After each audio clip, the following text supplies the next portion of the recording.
was just creating the craft, and then I'm gonna have to recreate the craft again in here. But I know what I need to do, so I'm not gonna. It shouldn't take as long. Hopefully, stuff's saved. I pray that stuff's saved. But yeah, my game crashed again in the middle of the broadcast last episode. Um, but you don't really need to watch episode 4 because it is just the game crash. Well, why is all my electronics crashing? Like, my phone is bugging out right now, too. So I'm going to restart that. And yeah. So anyway, hopefully at least part of the craft survived so that I can launch it. Oh man, this is gonna. I'm never gonna be able to fly my massive spaceship with this save file because this is a 300 some odd part craft, and my PlayStation is having issues loading it. Um, my gigantic, I've done some of the math, is going to be well over 3,000 parts and well over 100 launches to do. So yeah. So let's see. Hopefully stuff is saved. Hope stuff is saved. Hope stuff is saved. We'll figure that out. Hopefully they saved the stuff and stuff got saved right. We'll figure that out. Crap. Okay, so satellite did get saved. Yes. Now, did this get saved?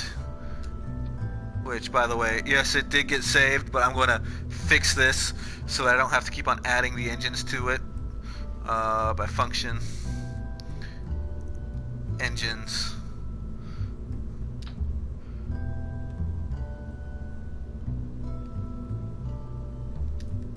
Set you in 3.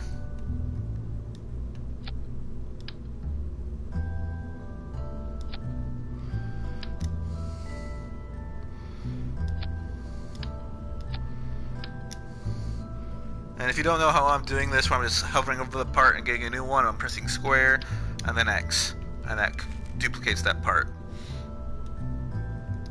Sub-assemblies.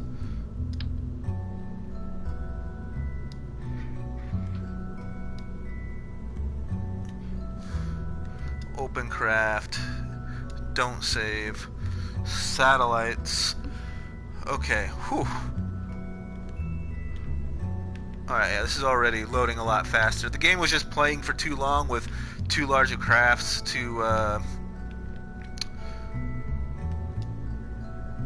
wonkied. Alright.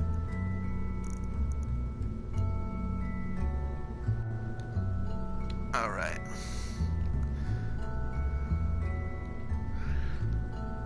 Right there. Voila. So if you notice, it's going a bit faster now. The game had to restart.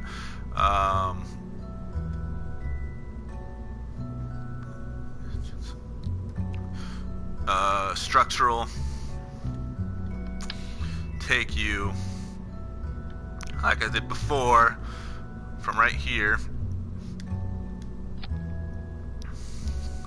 to up here.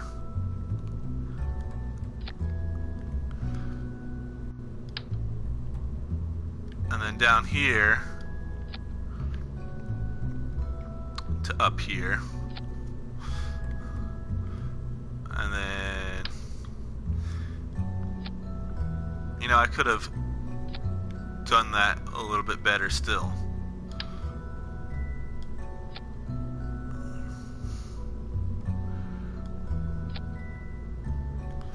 A lot of strutting this stuff together. Yeah, I don't know why the game likes to try to overcompute stuff, but it does.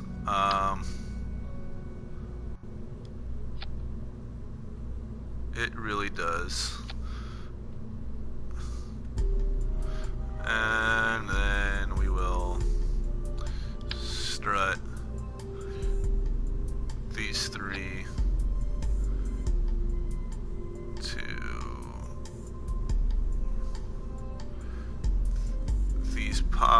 this pod. Not obstructing the door.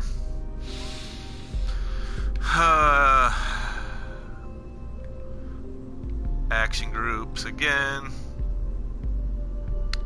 So we have all those. All of our engines and stuff are in the upper parachute stage. So 3, 3, 3, and 3. So 4 sets of 3. Yep. All of our decoupling is all up in there. Custom 1 is going to be toggling these solar panels.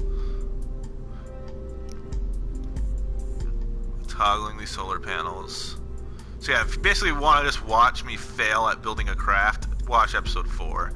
I will rename episode 4, and this will be episode 5. And we will, it'll be an entire hour of me just failing at building a craft until I get to the one that I'm pretty sure, I'm like 99% sure this will work. Because this here has 3,000 units of Delta V without these satellites attached to it. And these satellites each have a shit ton of Delta V. Sorry, no swearing. A whole lot of Delta V in them. So, my take, I don't know if you could tell, I've sworn a little bit on this video, is I don't care. If you swear, you can swear. If you don't want to swear, you don't want to swear. Just don't tell other people they have to or can't, because that's just wrong. But yeah, all those, and then let's see, make sure 3 is still 4. Aha! So 2 is going to be all these comms, so that these satellites don't ever, they won't ever lose. 3 is going to be to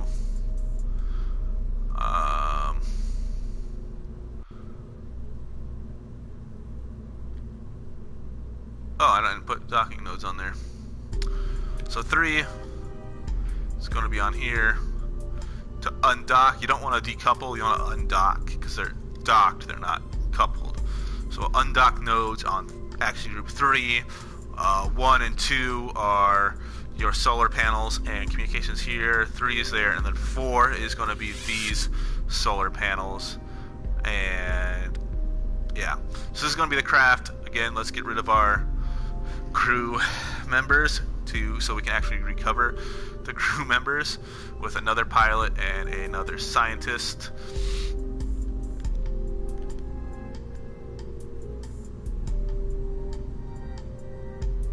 Oh no, I didn't get my engineer or my other pilot, so rescuing 2 of those Kerbals was pointless.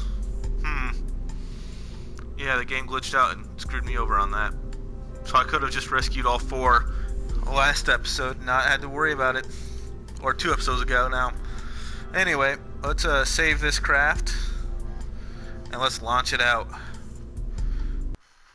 This will take a little while to load in.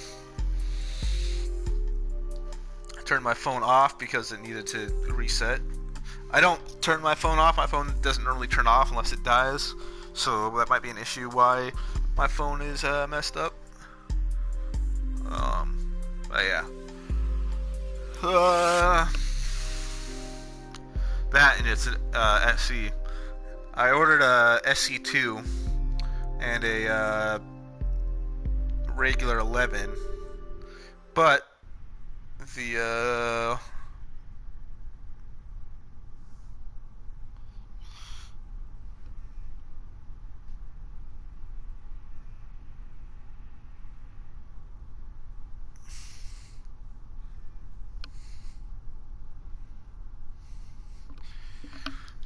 the craft did not want to load. Not crap. I have not gotten them in yet. I got 26 cents from a stock. Alright. Anyway. Launch. Slow down because I don't need to be increasing in speed that fast.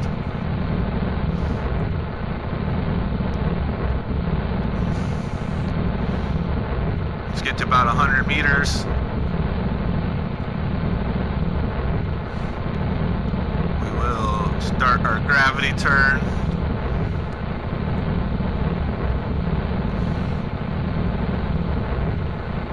Oh yeah, this is already controlling a lot better without that, and I will definitely get this into orbit. 10 minutes into the not really, it's an hour and 10 minutes into the video because the craft build on the last video. What if you just wanted to watch me create this craft, then watch that last video? This one, I don't really care. I don't really care much about the last video. I'm not gonna get rid of it because I want you guys to be able to build along with.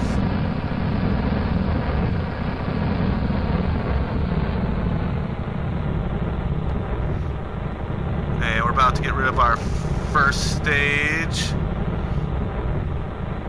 It's gonna burn out.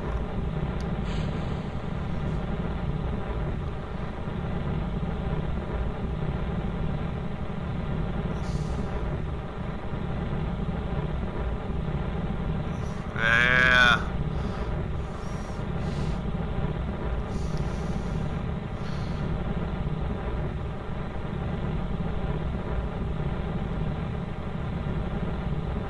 Which I don't know if you noticed, I messed up my thing and didn't look at this maneuver mode. That's just the lower staging, or the first part of the onion staging colliding with each other. So I have another 700 meters per second delta V here.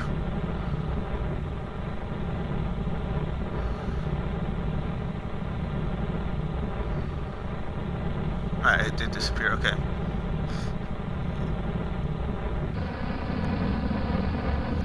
Increase our speed now, because we are starting to tilt.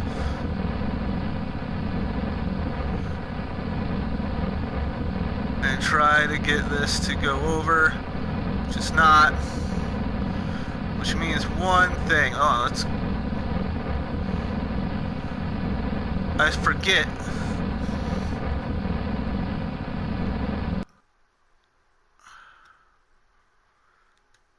I forget that we actually have. Go down to revert flight. Go down to revert flight. There we go. Revert flight to launch.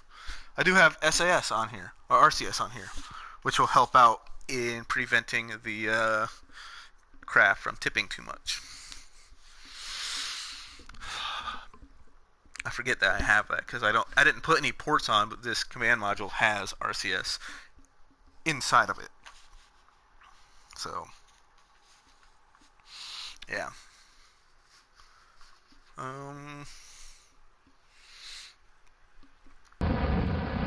Revert to launch. It's gonna reload.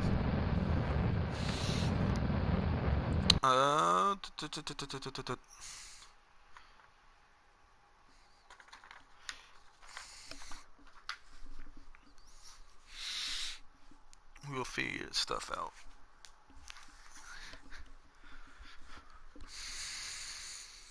We will make this work.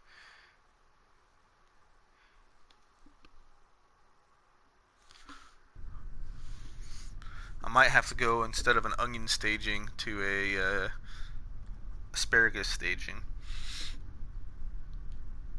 RCS, SAS. Let's swap this to maneuver mode, just so it's done already.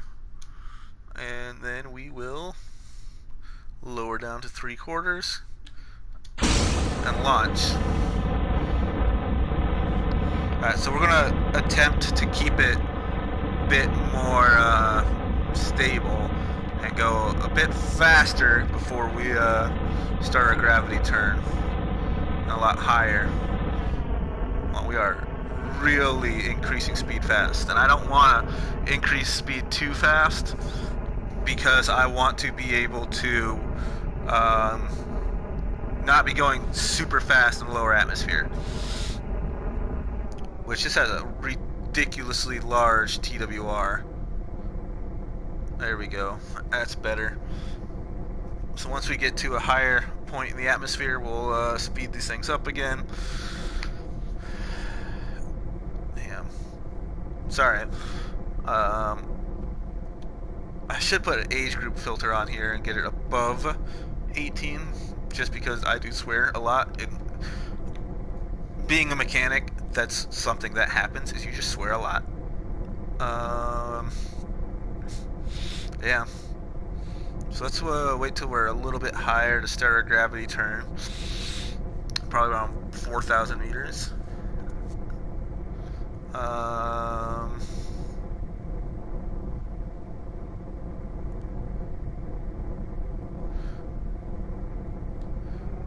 Alright, let's start picking up a little bit more speed.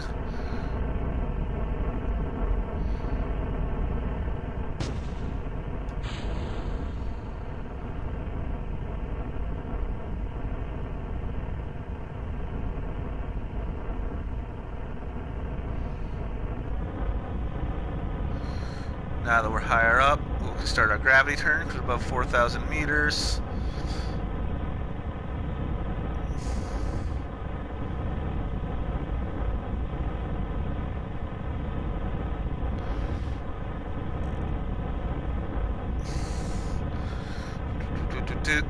So the most efficient is to get to 50 meters per second and then start a gravity turn to where you are at 90 degrees by 10,000 meters. It's the most efficient way to do a gravity turn, but it's not the way I do it because my craft can't do that. If I build a craft that is efficient enough, or if I emulate one Matt Lown is building, I should be able to do that. But I don't like emulating what other people are doing, but I want people to emulate what I am doing. I'm a weird duckling. So once we get to 10,000 meters, I'm going to open up the throttle all the way.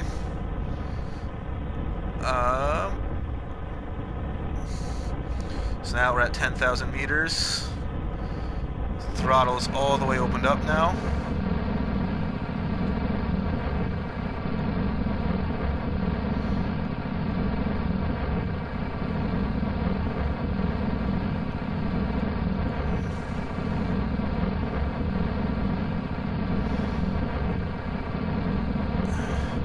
I don't have enough control surfaces on here.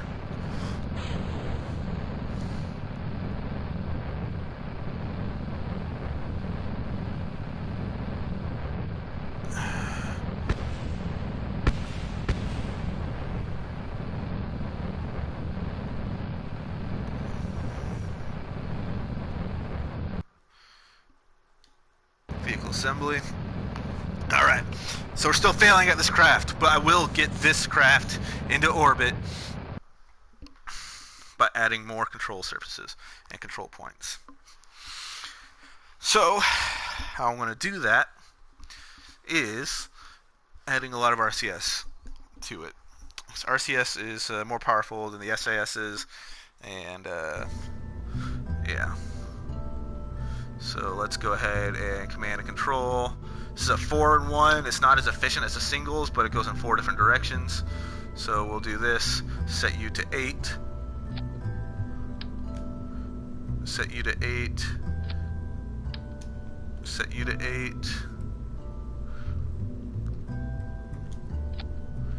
Come up here. Up here. Set you to 8. Set you to 8. Set you to 8. And then we'll take this lower stage off for a second. We will add fuel tanks. Not that one. Not that one. Not that one. That one. So this is our RCS supply. Come down here. Below that command and control module, add another of these RCS supplies.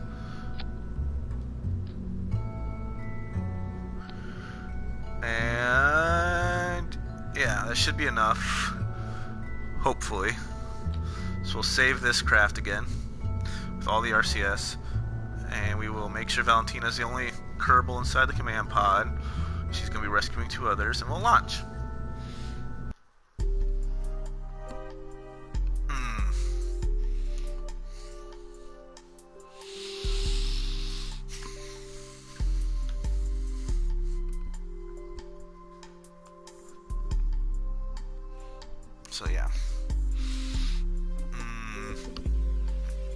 I will make this work.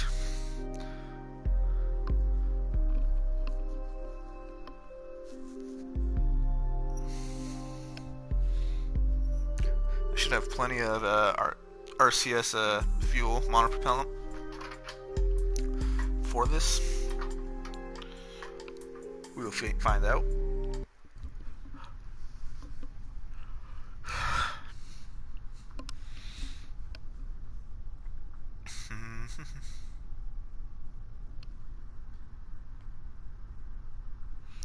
So I have my SAS on.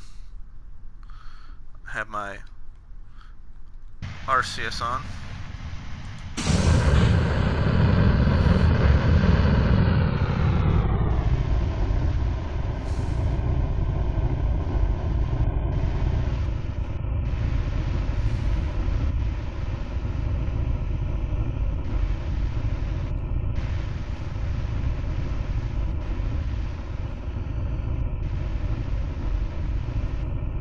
Massive craft going up.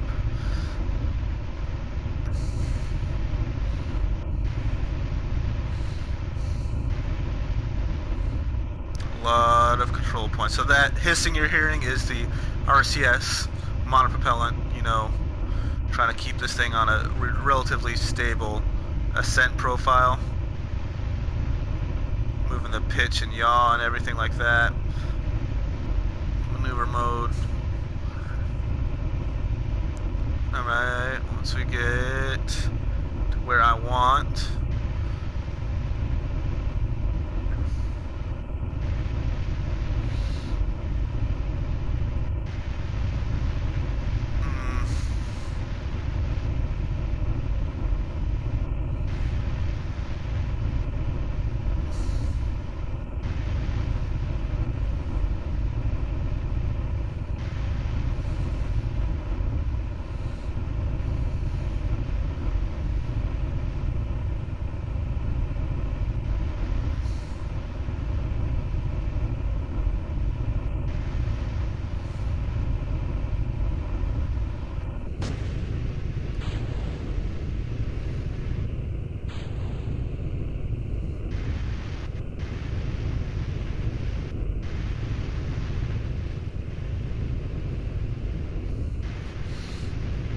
Alright, so now that once we get to 10,000, we'll open it up.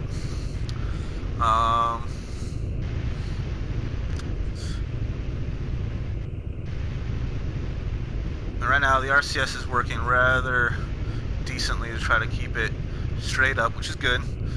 Yeah, this craft is a pain in my butt, and I'll eventually start my gravity turn about right now.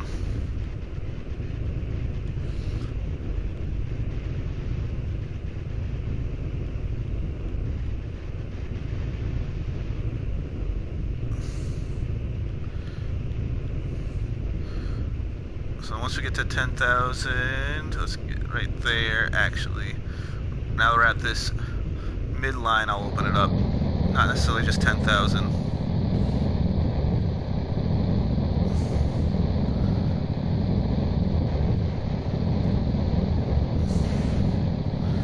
Now we've opened it up.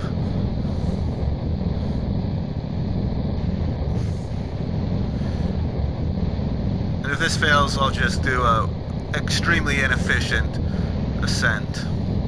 Like even worse than this one was.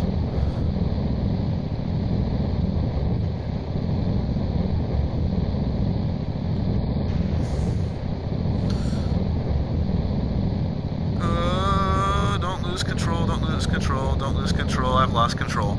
Alright. Revert flight to launch. We're just doing an extremely inefficient ascent now. And we will make it. This will make it up to orbit. Might not be the best ascent, but I will get it there.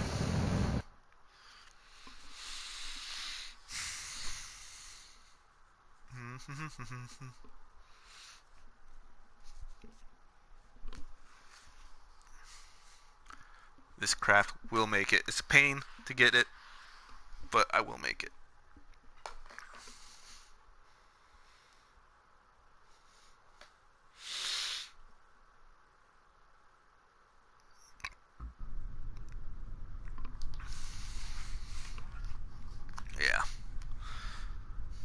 Tyrant.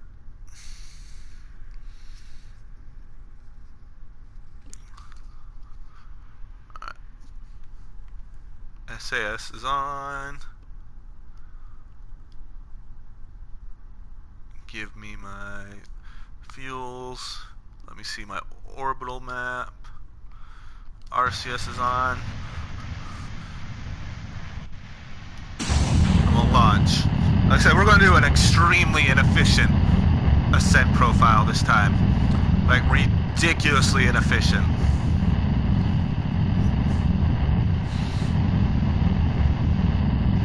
So, yeah. Hopefully this will get us where we want to go.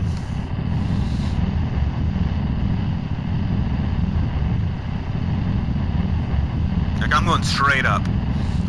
And that's what I am doing, is a straight up ascent. At full power. So I will be getting these guys. I should probably slow it down power-wise a lot.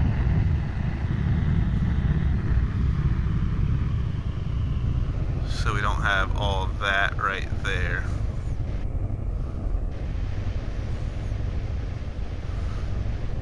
There we go, that's better. We're still going up, we're still speeding up, but we're not speeding up in a rate that gets us that. We don't want to have that sonic boom, extreme high pressure, you know, looking stuff. And yeah.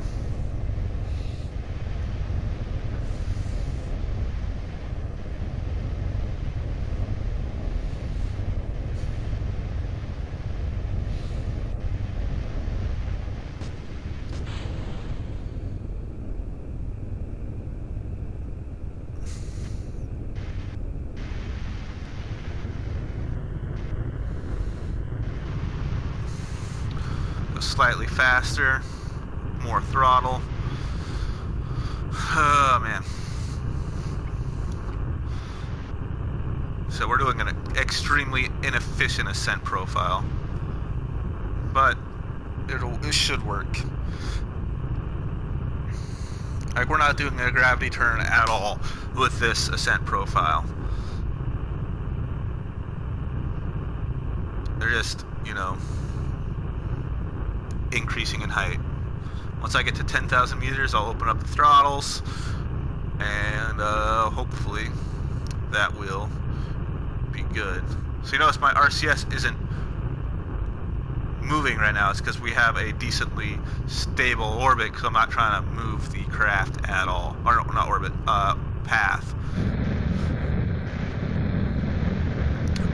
So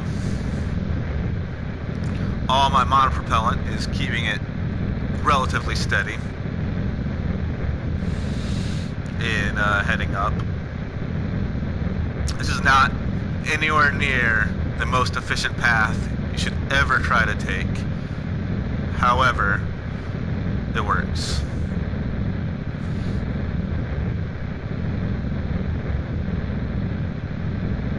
So, yeah. In fact, we are going to 270 right now in our direction for our surface right now. But I will make this work.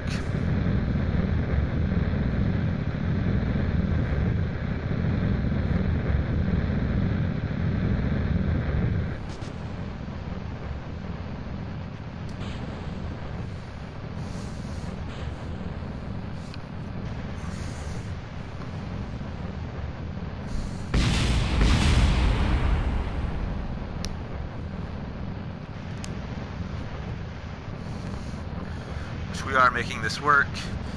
Like I said before, this craft is not the most efficient craft, but it will work.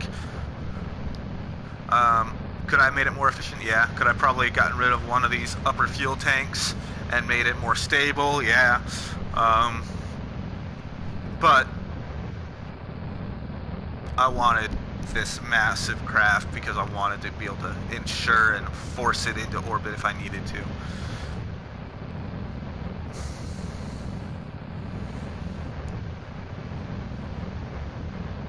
So yeah, that's what I'm doing. So once I get the apparatus to about 100 kilometers, I will cut my engine and start burning in direction of 90. Yeah. Actually, with this, I should be able to start turning towards 90 now, because I don't really have much air resistance right now, and start like a slight towards 90. Not really. So that's what was going on, is I had so much air resistance it was making my entire thing topple over. And now let's go ahead and start going into prograde to the orbit. That way I will still be increasing my height, but I'll get a little bit of extra horizontal assistance. Just a little bit, not much. But this craft will make it. I will force it into orbit if I have to.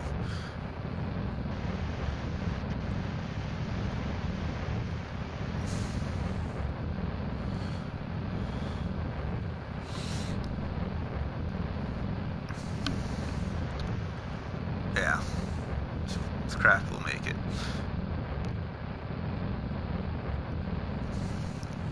Actually, I did have. There's a much more efficient, but way I could have done this by making this craft extremely tiny, short, but having a lot of the fuel on the outsides. It boosts the outsides, but that would have been a yeah.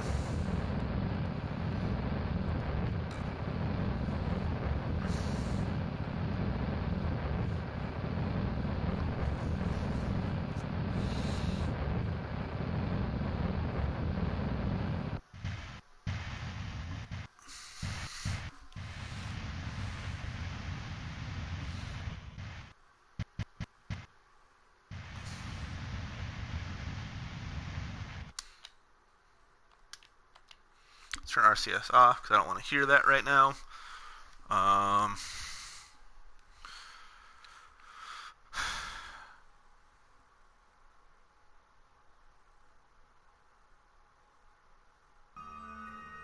Go ahead and do 4 for action group.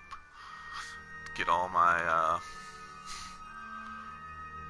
my 2 solar panels out of the way.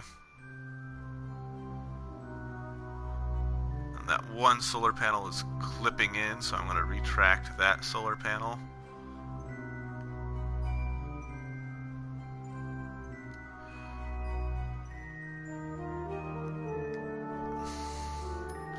It's not really doing anything anyway right now. So what I am going to be doing now is swapping to docking mode. And there's a reason for this. So I'm currently increasing in height really fast, but I will be decreasing in height really fast, because if you look at my orbital height, it is tiny like that. Look at that tiny little thing. I don't have any vertical speed. So to do that, I'm going to hold it in prograde and then use my RCS with R2, and these thrusters will give me a little extra boost of delta V while doing this. And I should probably disable crossfeed on these.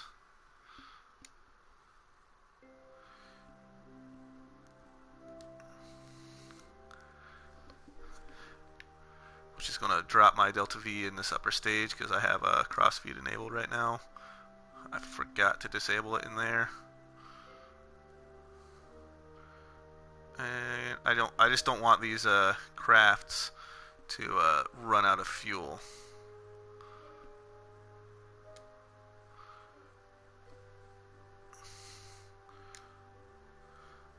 You know, so I still have 7,000 meters per second delta V because these things have that much delta V in them. Like, these things have a crap ton of delta V in them.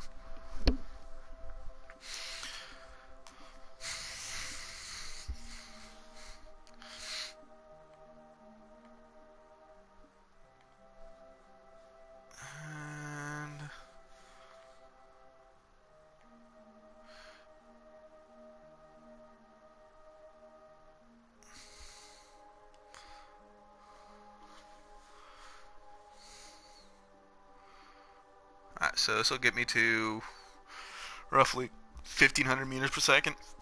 With this stage, this is not enough to actually, whatchamacallit, not enough to circularize at this height. Yeah, at least it'll be at 2300. So this lower stage will drop in. But RCS thrusters might give me that much because I have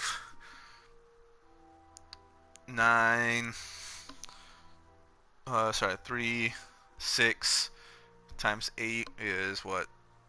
48 RCS thrusters pointing in one direction. Will RCS on,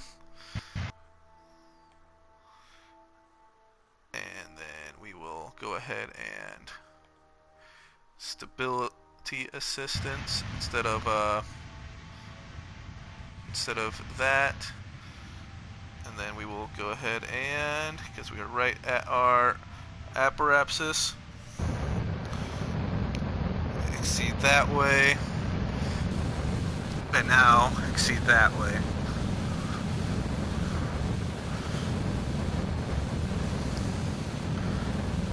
It should. So I don't know if you've noticed, my rate I'm increasing is a lot faster than what I'm losing over there. So I'm also gaining delta V because of my whatchamacallit, because of my, I'm losing weight with RCS monopropellant, but I'm also losing weight because of fuel, and I have the thrust. So my delta V is going to be skyrocketing up like that because, or swapping like that because the game doesn't calculate RCS engines or RCS thrusters into delta V readout.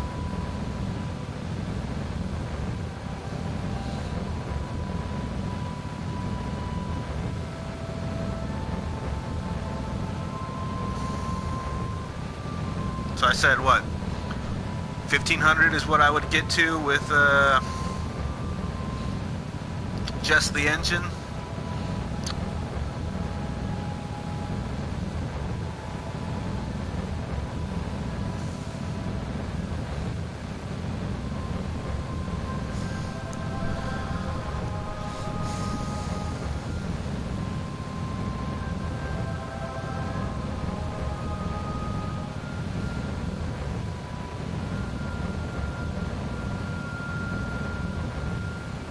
Yeah.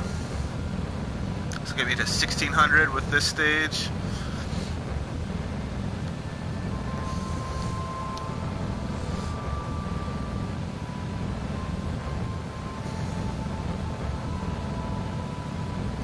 So still not enough to be in orbit, but it's enough that I don't have to worry about losing too much thrust.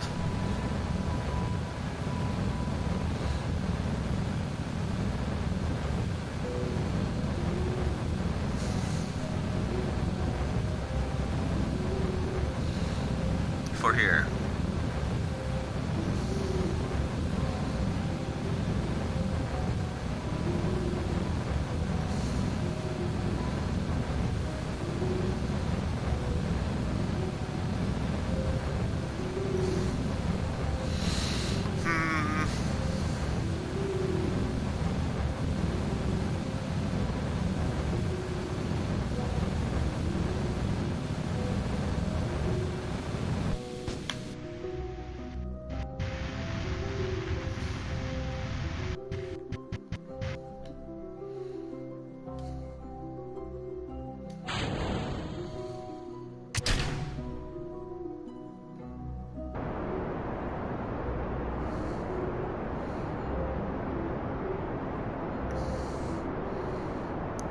Which I have enough to get into a circular orbit.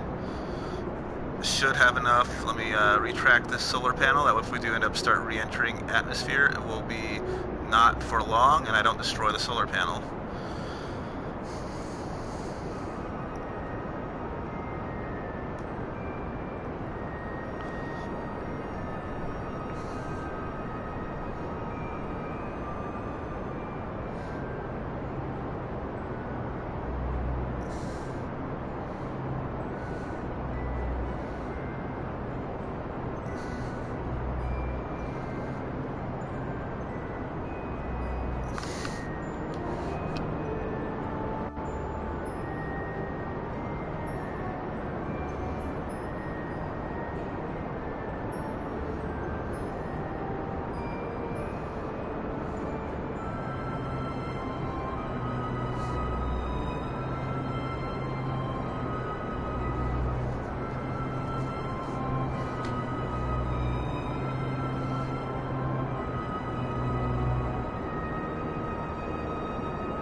I think that we will be entering the atmosphere rather quickly, and we won't make it out.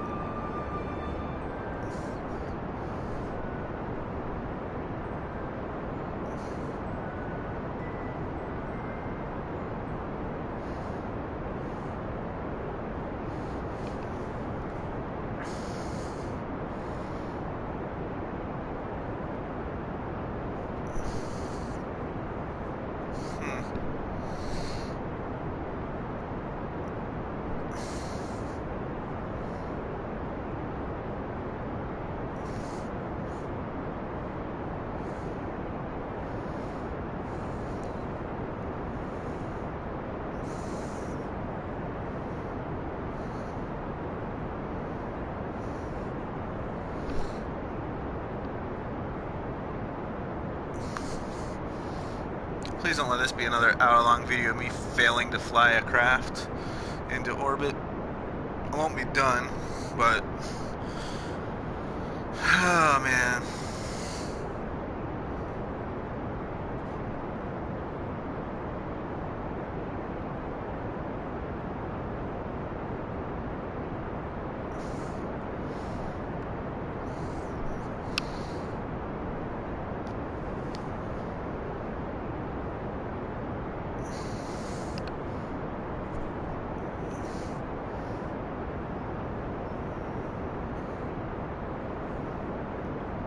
I don't know if you noticed, but my stuff is starting to overheat because I'm getting high enough in the, low enough in the atmosphere for the stuff to start overheating like that.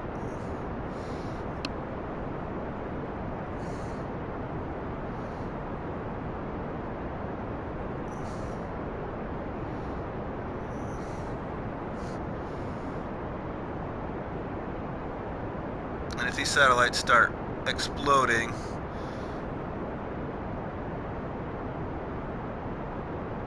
then I've got issues. Yeah, these satellites are about to start exploding.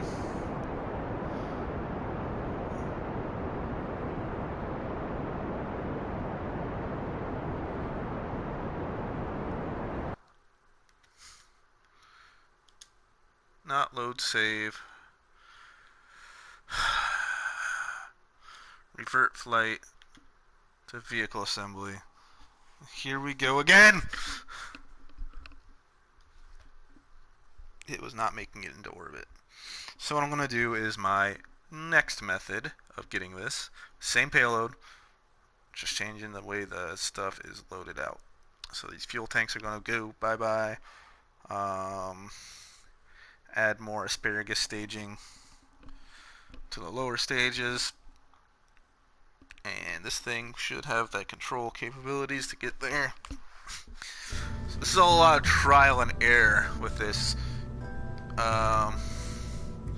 So let's go ahead and this control point down here.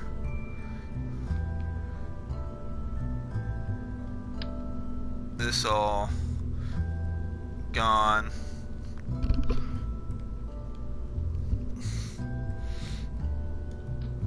this control point right here.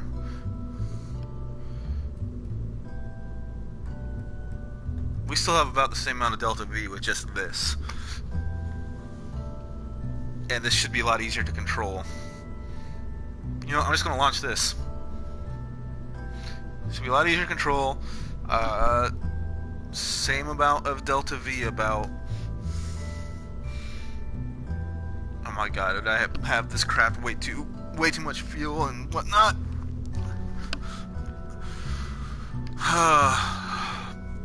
I'll be pissed off. I'm about to be pissed off.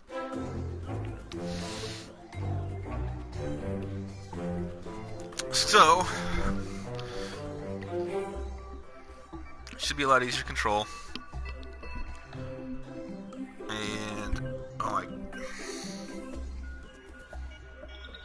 I have more delta V in this stage, I think, than I did with 2 extra huge fuel tanks in there. I am an idiot. And this should be a lot easier to control, too, because it's a lot shorter of a rocket. And so the center of thrust is closer to the center of mass, which you want.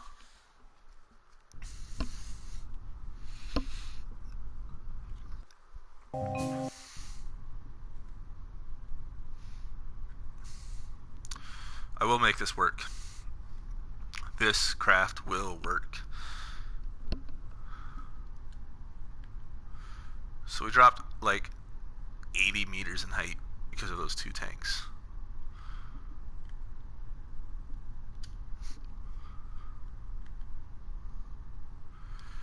Alright, Valentina, let's do this.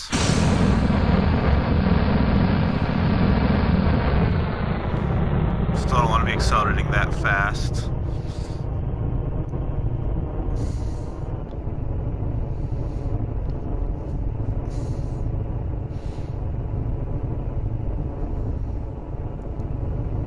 Yeah.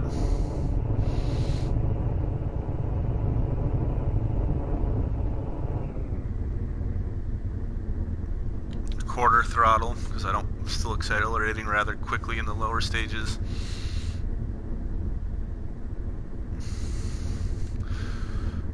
Alright, I'm going to start a gravity turn. Watch, I'll be able to do an actual gravity turn with this.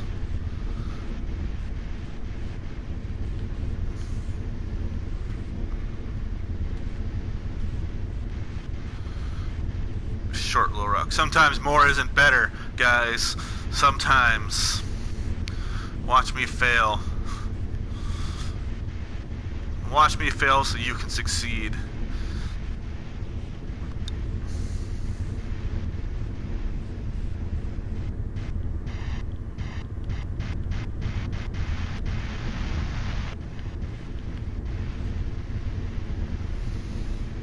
I did that gravity turn way too aggressively. This is a much easier to control craft because it just is.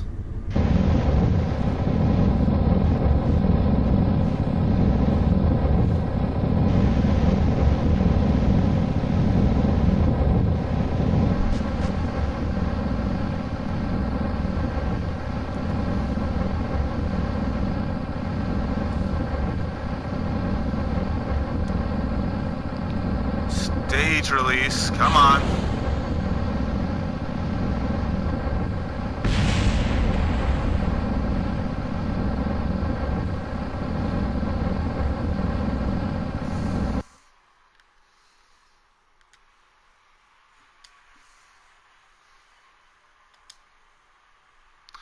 Alright, I'm going to go a direct vertical ascent because I can't do the... Well, I probably could have if I would have used my proper...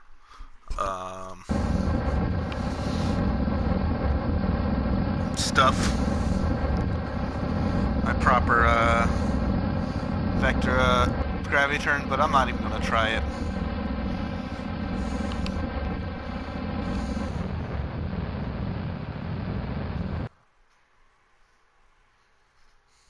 I'm just going to do the inefficient way.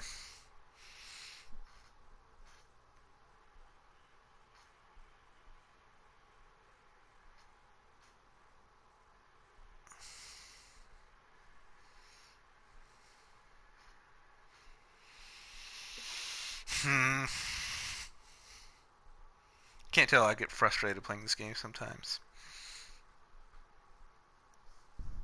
But this will work. I will guarantee you this will eventually work. I will eventually recover in long. This is why it takes a long time to do a lot of these videos. So people, have to put a lot of time to it because, yeah, I did release 4 videos, but they're all in the same manner of speaking.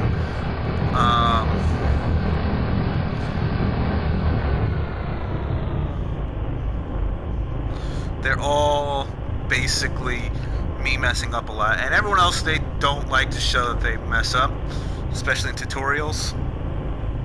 But yeah, it works. And this is going to be again extremely inefficient gravity turn because of how not aerodynamic this thing really is.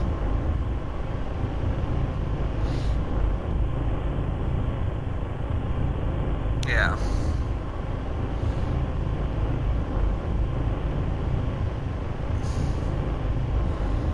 This craft will be making it. Once we get up to the upper portions of the atmosphere, we will let's slow it down a little bit because we don't want those little things showing up.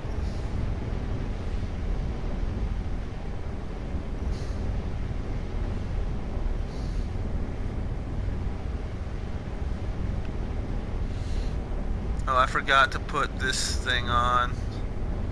Where's my mouse at? There you are.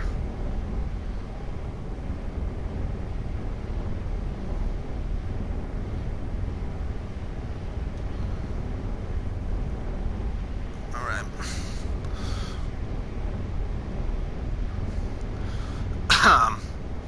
Yeah.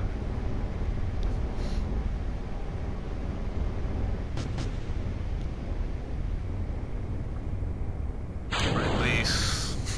So normally when I do satellites like this, I'll do 1 cluster of 3. I won't do 3 clusters of 3. So this is sort of a first for me.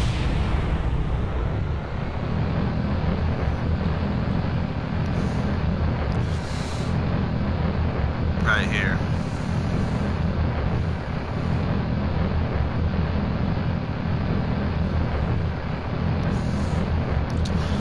So now I want to start doing these clusters in like clusters of, if I go to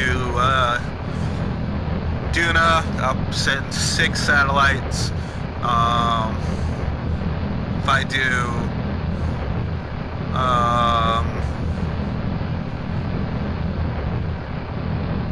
Eve, I'll send 6 satellites, which I can do 6 satellites easily with this without having that central core, because I can just have 6 of these single satellites, get them into whatever orbit, release 3 of them, and go over to the other orbit, and be fine. But right now, because I'm doing 9, I don't have a way I can just do 9 right now. So, yeah. Here's for inefficient burning.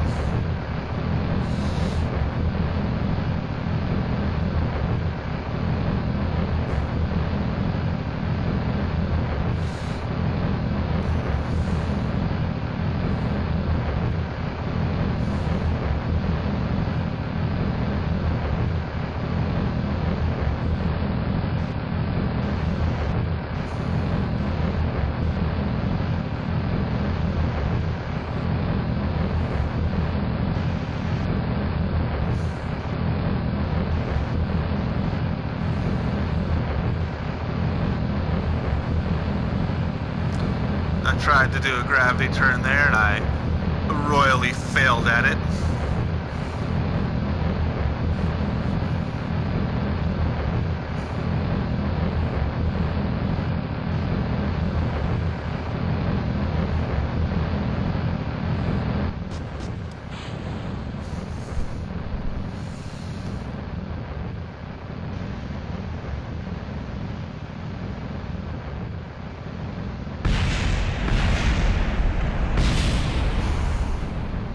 That's just those rockets exploding. That's not anything we need to be too terribly concerned about.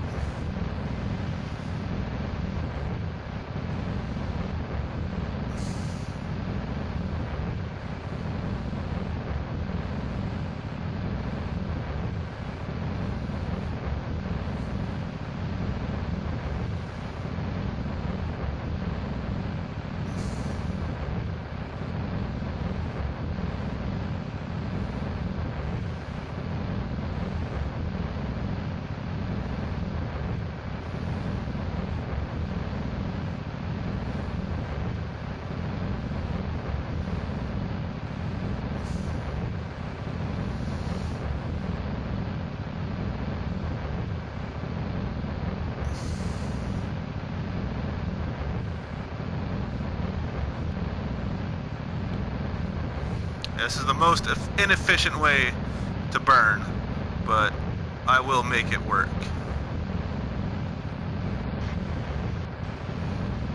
I will make this work. This will work. Oh, a little bit too low. Right about there. Boom.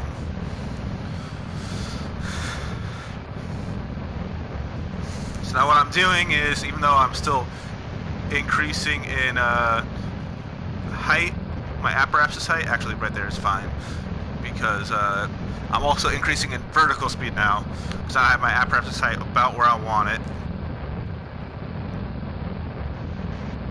I'm burning in the direction basically towards Kerbin. That way I can increase my horizontal speed.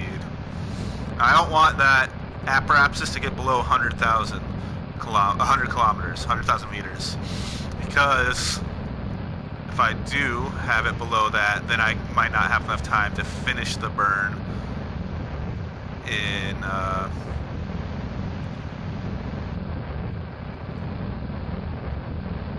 Kerbin's atmosphere.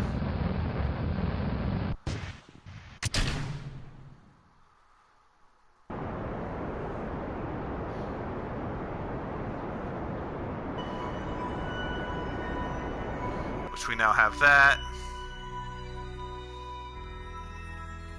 I forgot to, first off, let's go prograde until we have our, so now our height was a lot wider out, so we should now, with this craft, be able to get it. I forgot to disable crossfeed, so let's do this right here real quick. And this right here real quick. And in, because I want these things to be fully fueled up, then disable.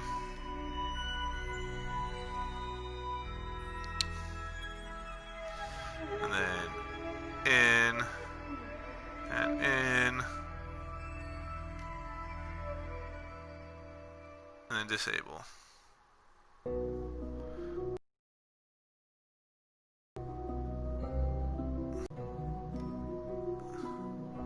And then disable. I'm also going to do this and activate these engines. More thrust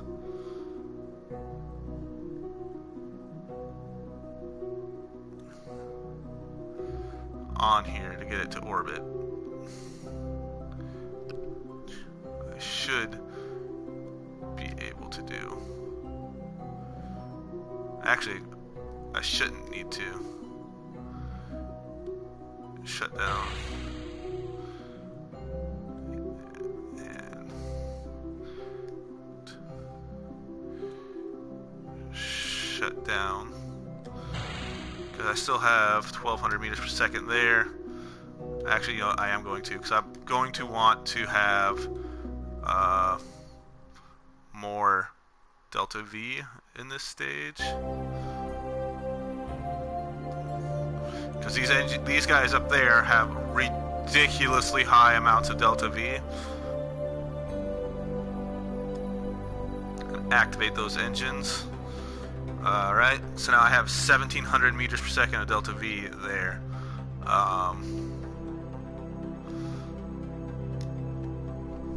And then I can just, you know, activate the outer engines of these craft. And when this is decoupled, I should get another like 3,000 units just on this stage right here.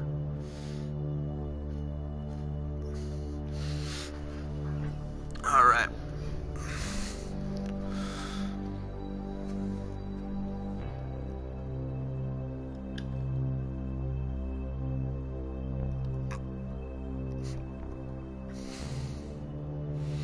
I know I went the long way around to do this, but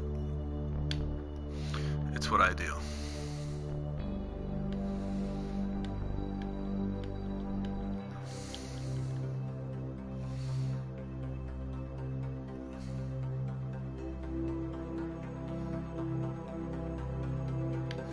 So about 5 seconds from, I'm going to enable my engines.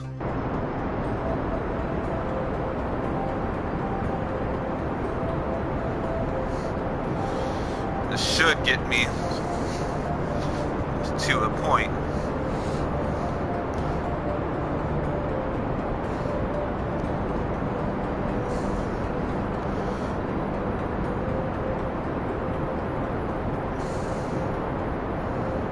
Where I can actually do something and be in orbit.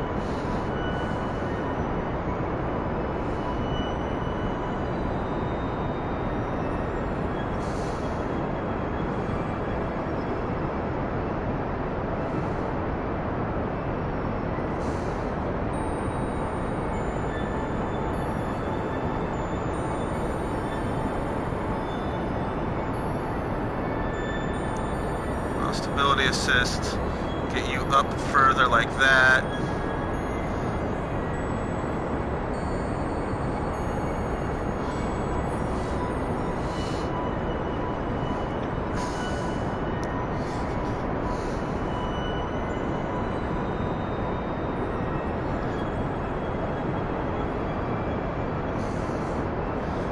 Figure this out.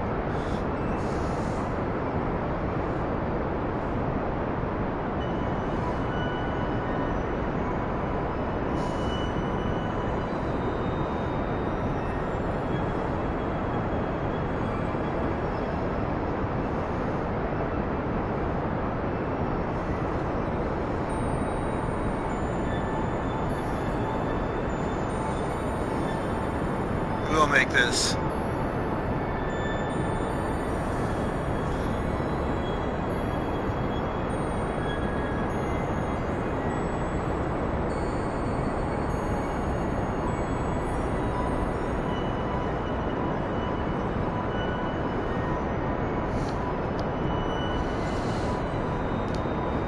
Get into orbit.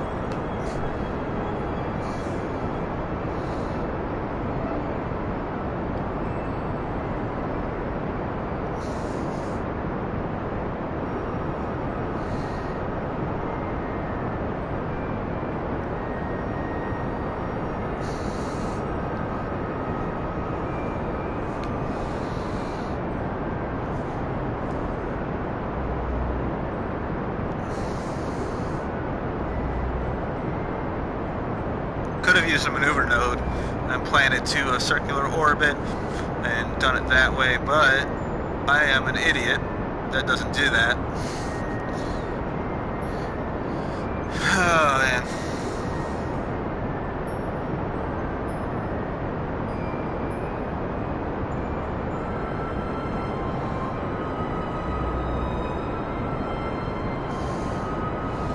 We should be able to make it before we hit the 70-kilometer mark.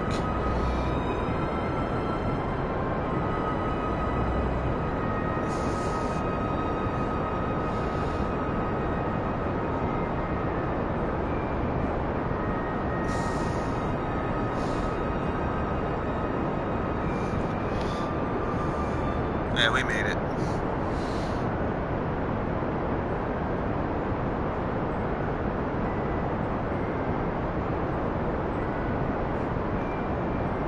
And out.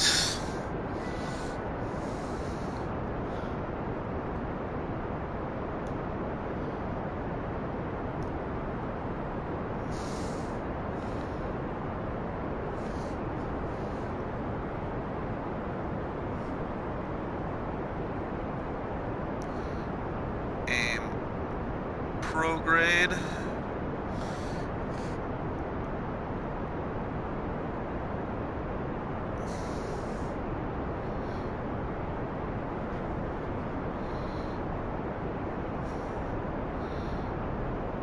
$70 kilometers. Alright. So now, what I can do is... Oh, man. Action Group 3.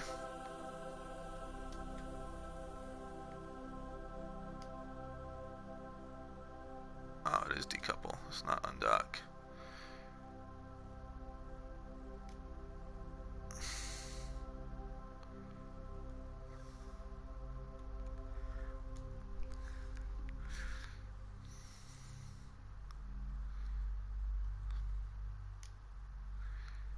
Alright. Decoupling these nodes. And now I only have 934 meters per second delta V, so I do not have enough to get that. But I have these things set up so that I can get basically the relay network set up. And then we will time warp to our apparatsis, and we're going to head back in. We do not have enough to recover our Kerbals, sadly, but we got our satellite network relay up there, which pisses me off because I wanted to be able to get the satellite network and the Kerbals all together. And we're going to go retrograde.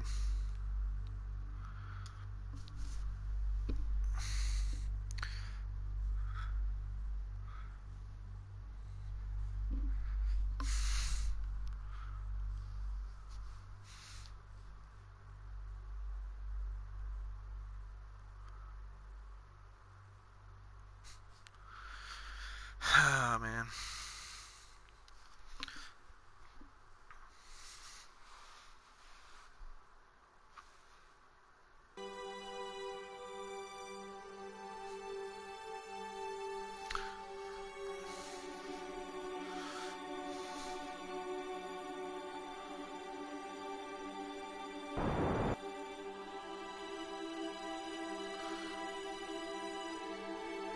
And then let's go to 40 kilometers. Enable time warp mode. Time warp down.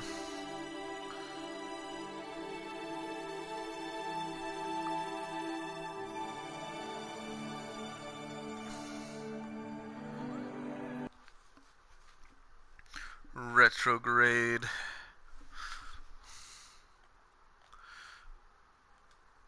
Exit time warp mode. Actually, you know what? Enable time warp mode.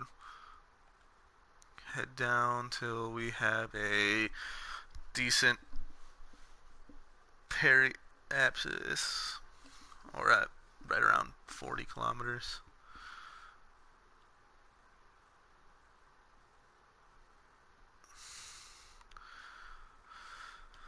Oh well.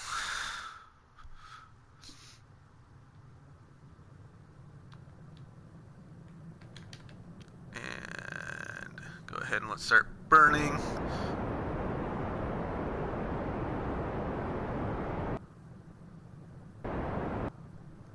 And then we can exit time warp mode and release our pod.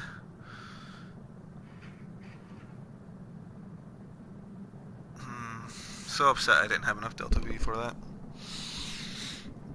But we will get Valentina to rescue the other Kerbals by removing those satellites, and we'll have more than enough Delta V. Those satellites were pretty heavy.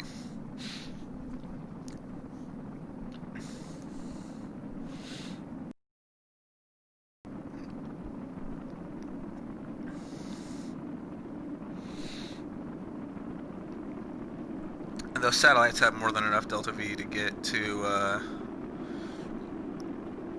where they're going.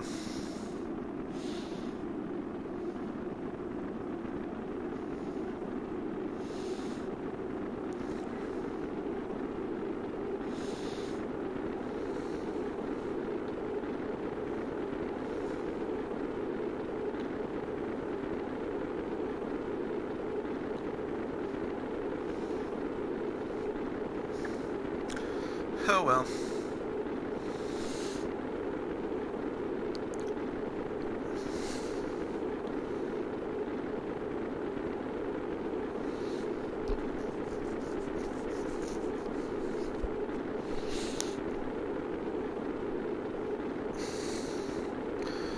We'll set up the relay network, then we'll rescue the Kerbals.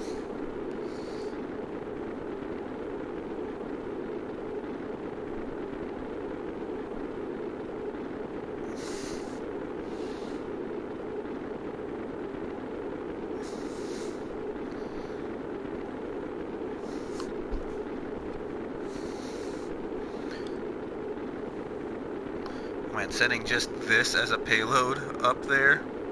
Whew. Oh, those solar panels are about to explode. So they are getting hot real fast.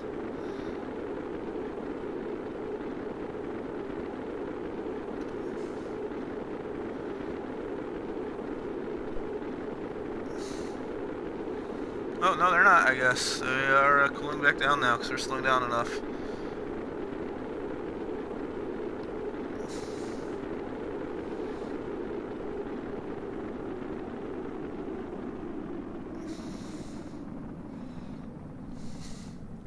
But we did at least get the relays into orbit.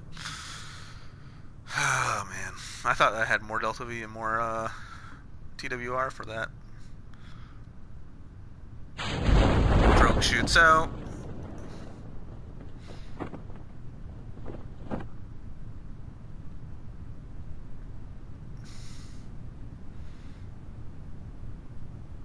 Rail parachutes out.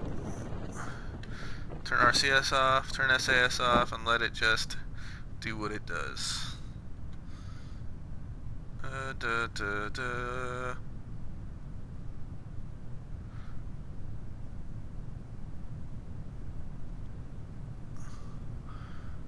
Da, da, da, da. Oh yeah, I can also jettison heat shield, because you don't need that no more. Looks like we're landing in water, so right at 1,000. I have my brightness set up on my TV a little bit, so it's sort of cheater-ish. Oh, look at that, that's the debris falling into the ocean. Not very far behind us. And there goes the heat shield. Oh, and there went the debris.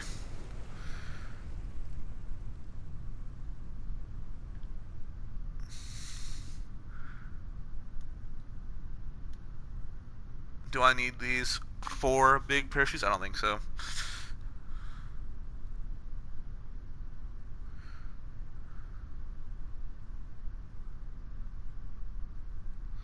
Thousand meters. Oh, there was the heat shields. 6. Let's see if I cut these drogue chutes. What'll happen? 6.2 meters per second. Sorry, 6.4 meters per second. 6.4 meters per second. 6.5 meters per second.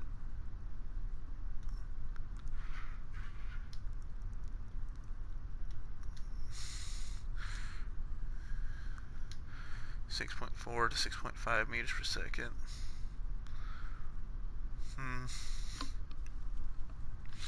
Didn't really do anything.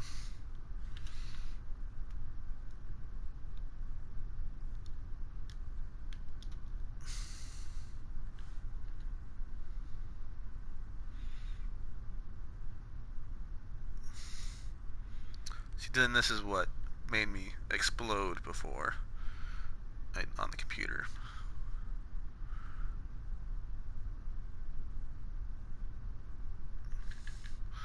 Because I was time warping down that fast and it just hit the ground, and then yeah.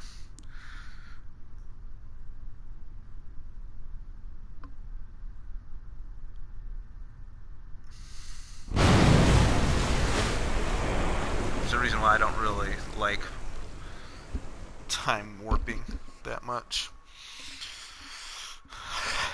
But we got our relay network that will be set up. And did I get all of my stuff? My photos?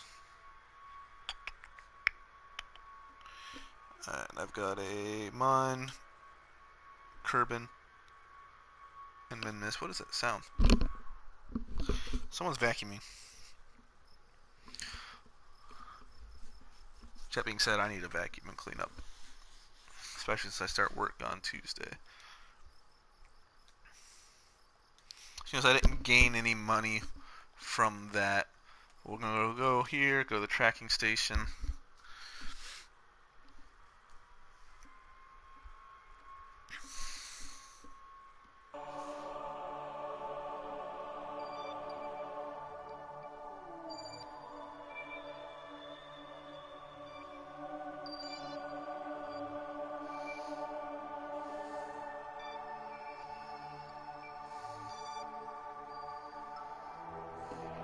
Satellite relay.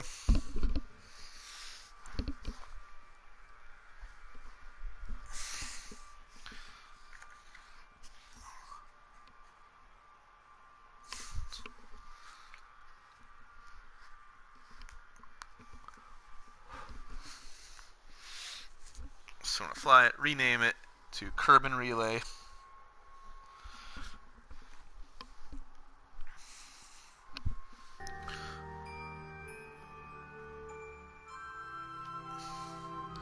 So now I'm going to do this. Still have 2,500 meters per second delta V inside of these stages, which is good.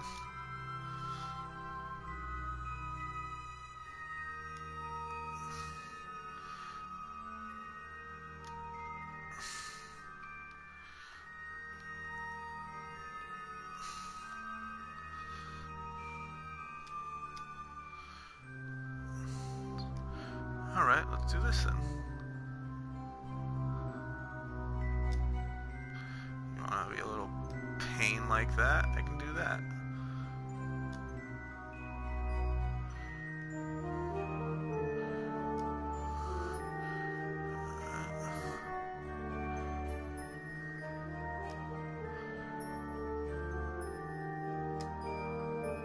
So 1,400 meters per second should be enough.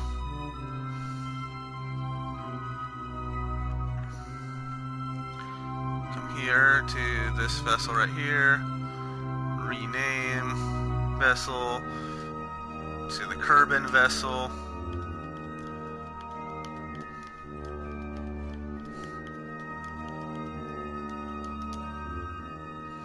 Relay.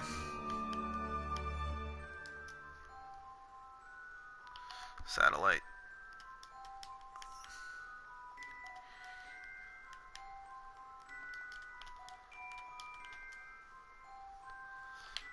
And it's a Kerbin satellite, and it is a relay. That's what we want.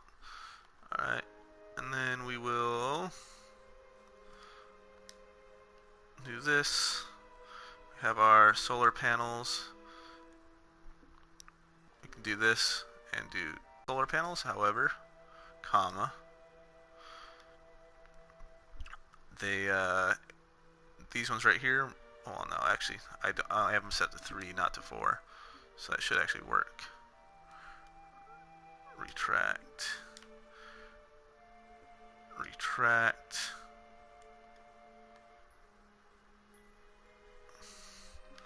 So I normally set them to like 4.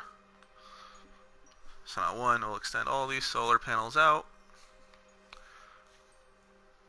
And then they don't really clip into each other. Well, they do.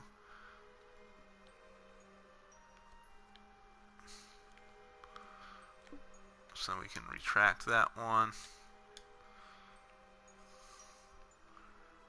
We can retract that one. And then we can retract that one. So they're not clipped into each other like that. Well, now we have our solar relays. We want to go into a prograde orbit.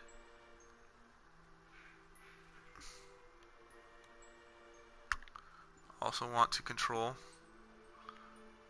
from here.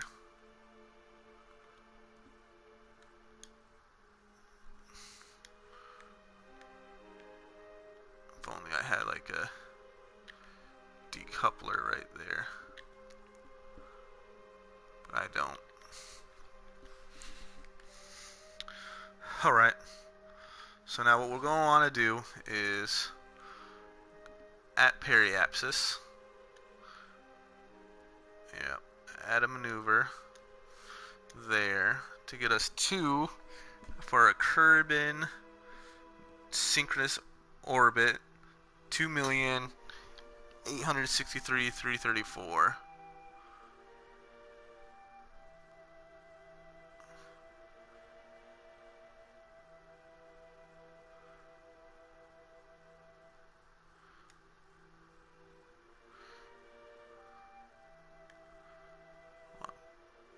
Can I? No, I can't do it that way.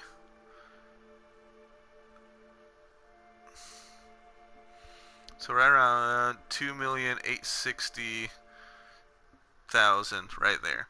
So 569 meters per second of the 1,400 meters per second. Yeah, we can do that. Down. Make sure all of our engines are whatnot. Warp to next maneuver.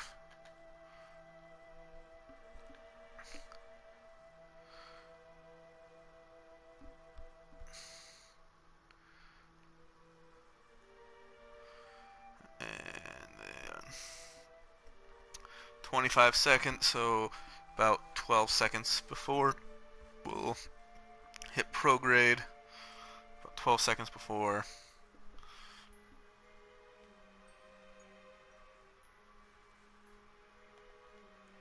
Actually, we'll do this right here too. And actually put ourselves directly on the maneuver. That way when we move it, it'll move with.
Go prograde a little bit more. Set 2,865. That's fine.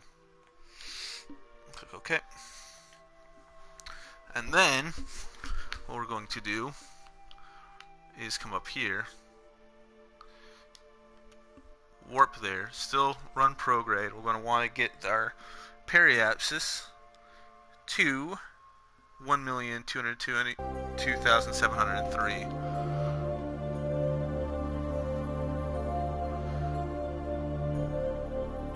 So add maneuver there to get to 1,222,000.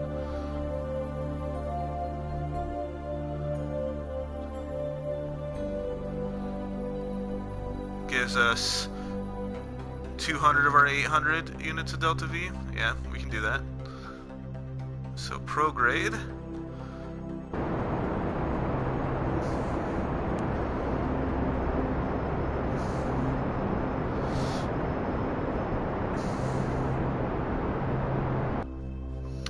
Retrograde a little bit, because I went a little bit over our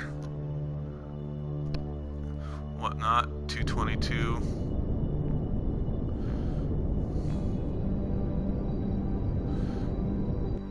Alright, so keep it around that area.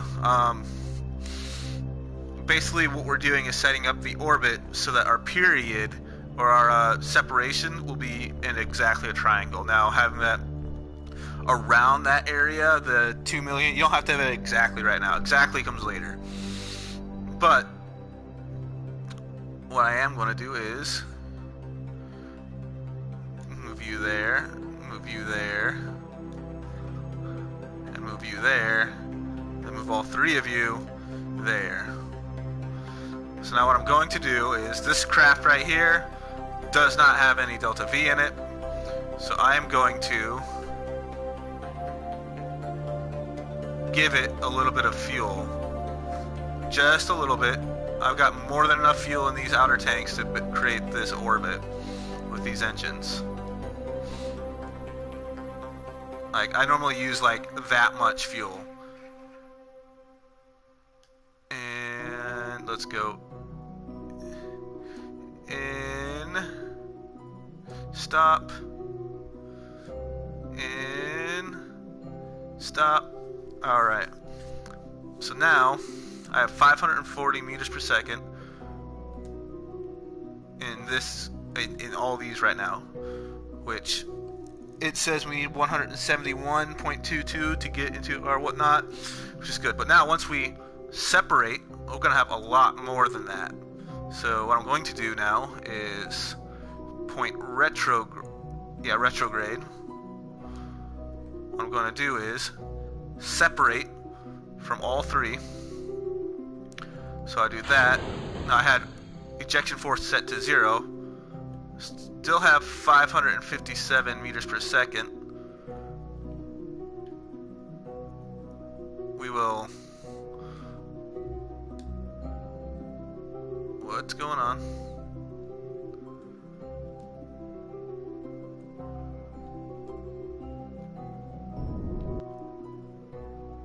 Oh, I'm controlling from the wrong one. That's why.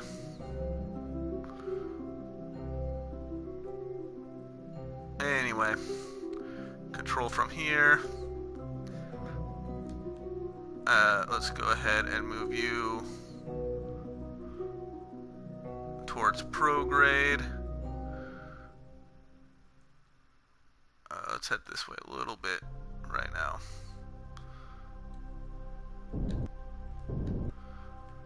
Then road new prograde. That way I'm not whatnotting it.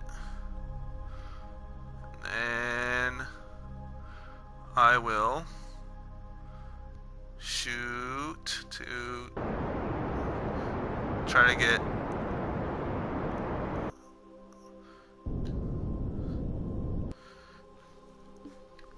right around there.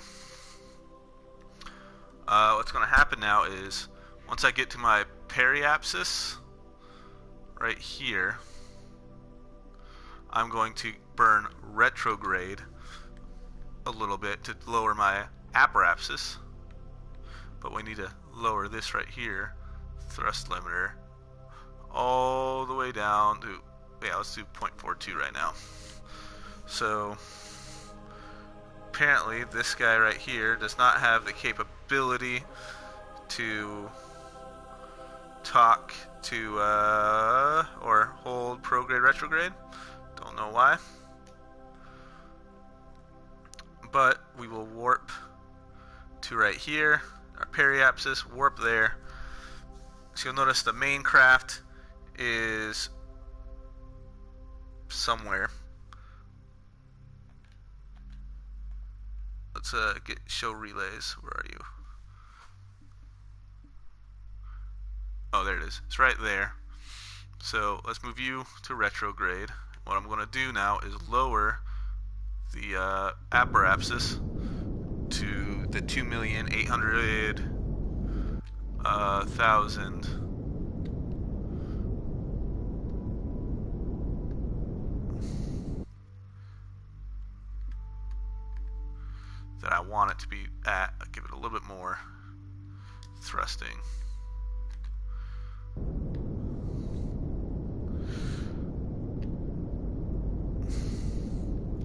Roughly 2,800,000. And what does it say? 60. So right around there should be fine. Alright, so now I will rename this relay, because it needs to be renamed, Kerbin Relay 1. Alright.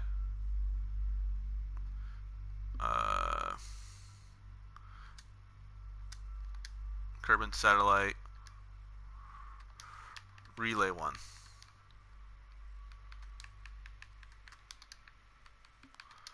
Okay. And then I'm going to accept that. And that's what this is. It's a satellite relay for Kerbin. So what I'm going to do now is swap back to this craft. Right here. Which is not a relay. So now as a probe, I should be able to burn this retrograde with the 500 some odd meters per second this thing has.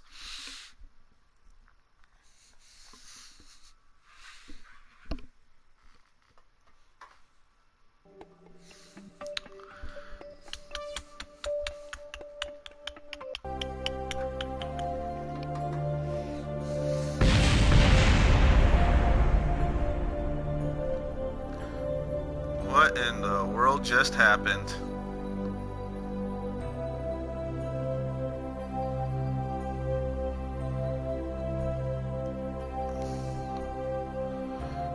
I have no clue what just happened.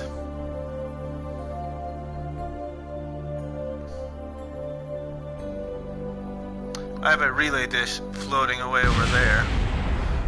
Man, my relays are just exploding right now. What happened? What happened? I don't know what happened.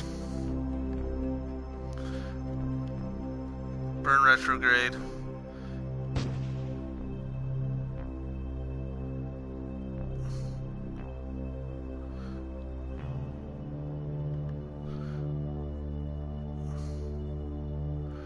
I don't know what happened.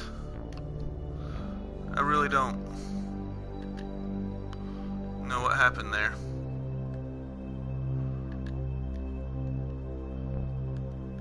Open craft.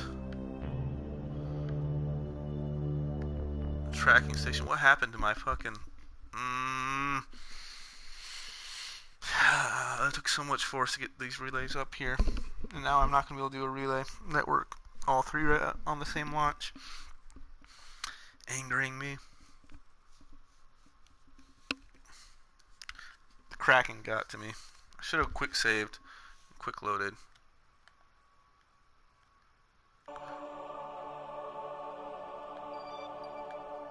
Alright, so debris. Let's go ahead and terminate. Terminate. Terminate. Terminate.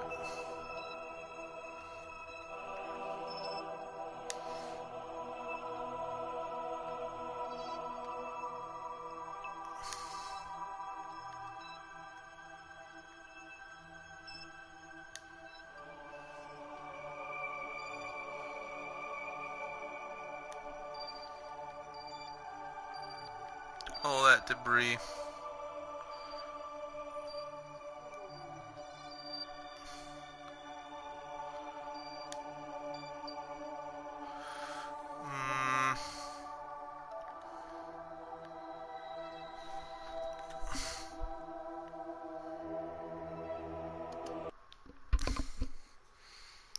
What are you?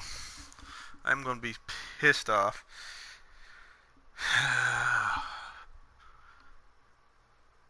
Because my relay isn't working anymore.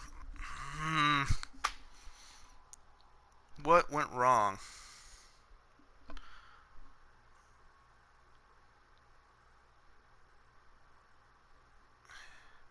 Should probably just decouple one at a time and whatnot.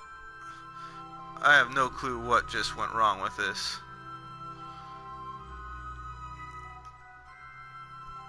But something went wrong.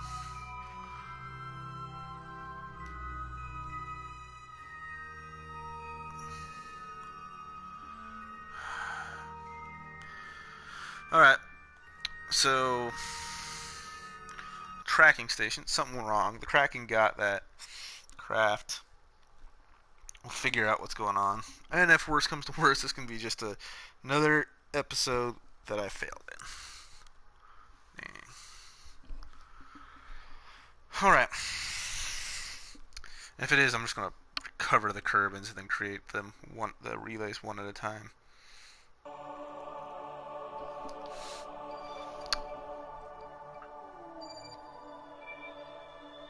And you are terminated.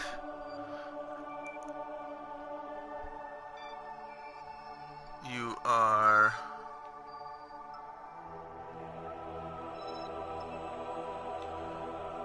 terminated.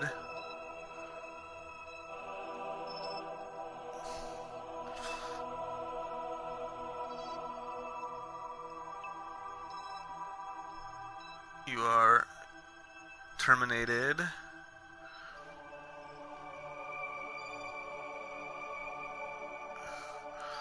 Terminated. Alright, so I'm going to set up this relay network, at least for Kerbin and Mun. Or I go to Minus. Minus is a lot easier to get to. And do stuff with.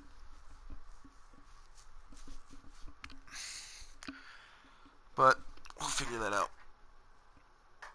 Do not explode on me. If it does, I'm just gonna I'm gonna stop those. Okay. So activate engine.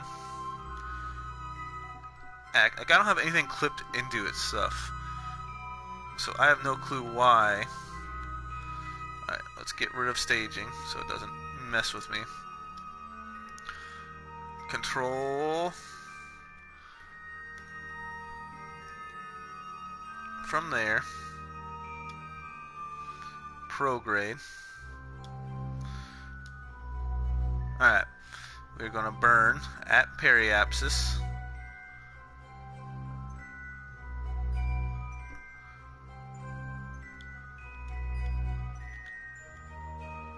Until we are at our 2 million.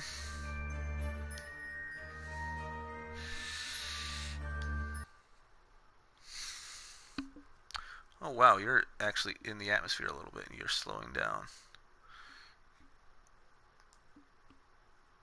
So we're at our 2,863,334.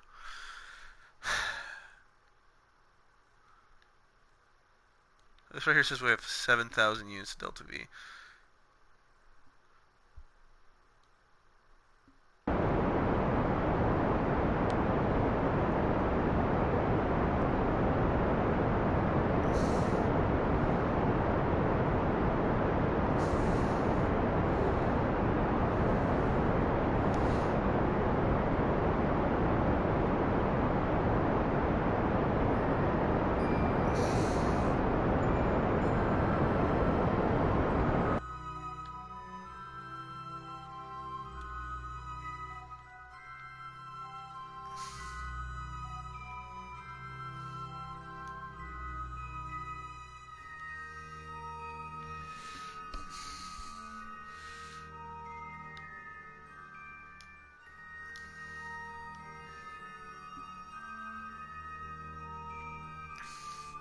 Each one of you gets one solar panel extended.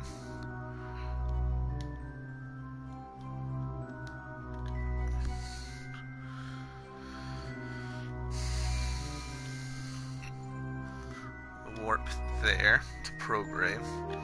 On prograde.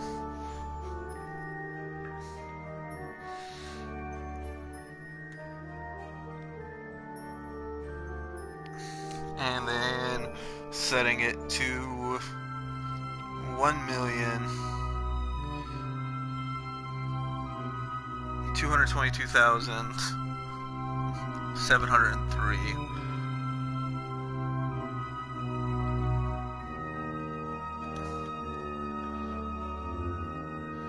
Want that right at apsis when I'm doing this.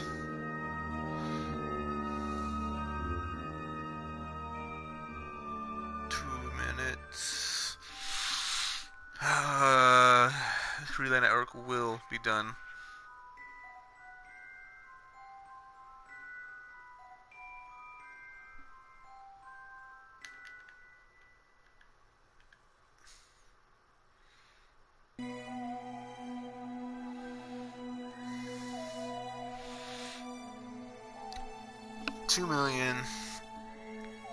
$1,222,000.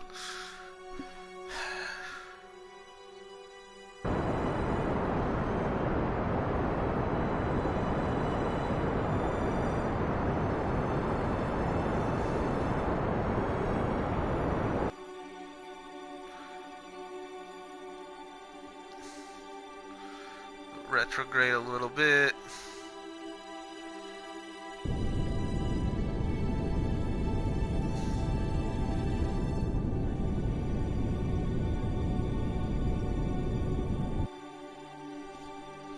Prograde a little bit. So you want your insertion vehicle to do the separation portion. But yeah, so now what I'm going to do is decouple you. Yes. Decouple you.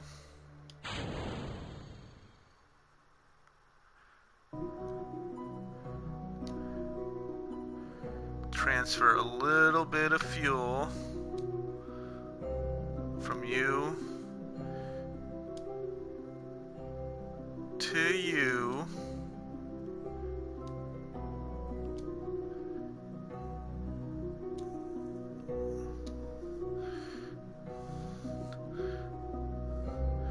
Alright. Decouple.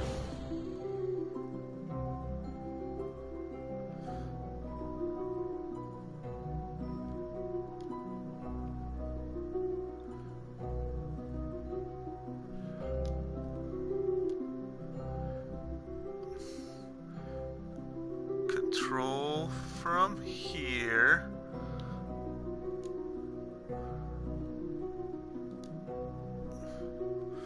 Run you prograde.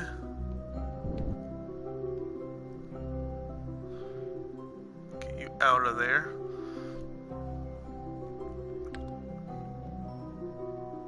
Like that. Then burn to the 2,800,000. So right around there.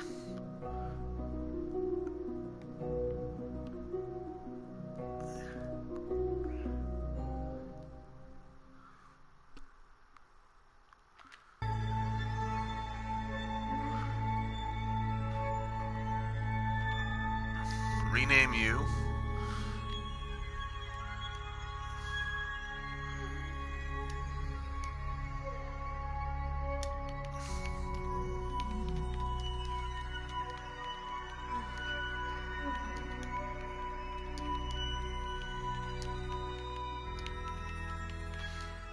Relay 1.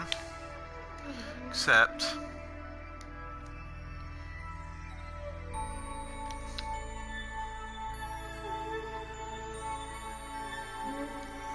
Warp there.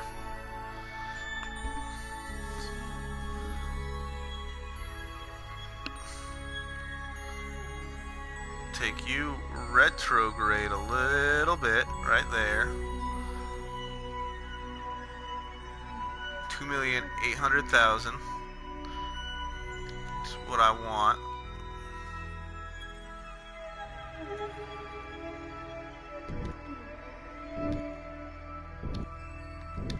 Little puffs like that.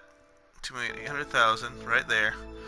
We're basically in a synchronous orbit.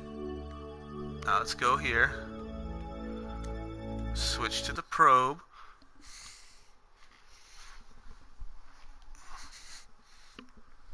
Things should have separated. Do not explode on me. Do not explode on me.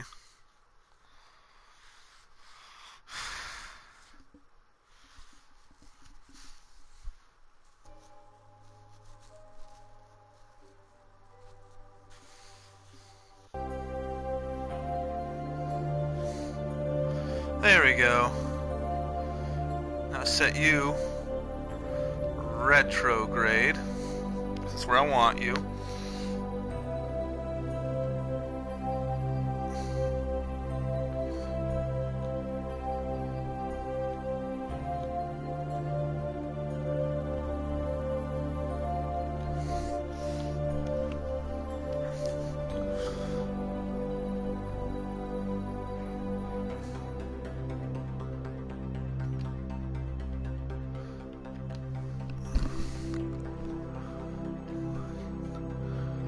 Swap to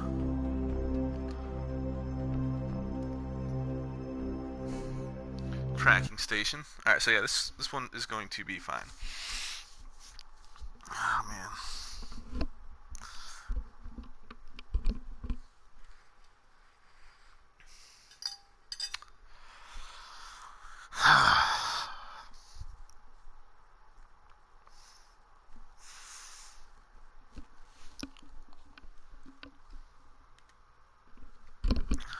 Focus view.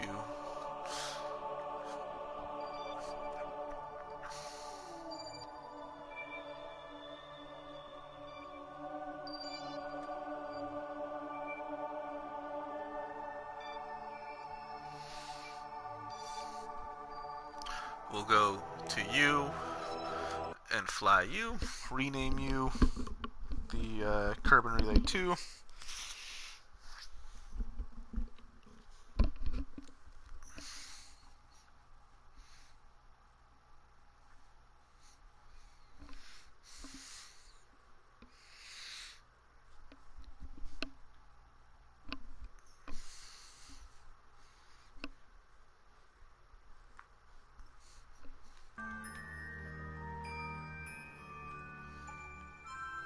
Let's retract this solar panel.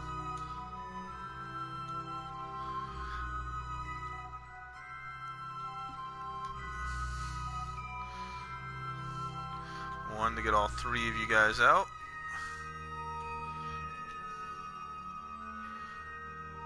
And basically, what we're setting up is that nice circle right there. We're going to warp there. So now basically, once this is set up to its 2,800,000, it will be about right there, yeah. And then when the next one is set up, it'll launch here, and these two will be about right there and right there. And then we'll have a triangle right there. And now let's aim prograde. Oh.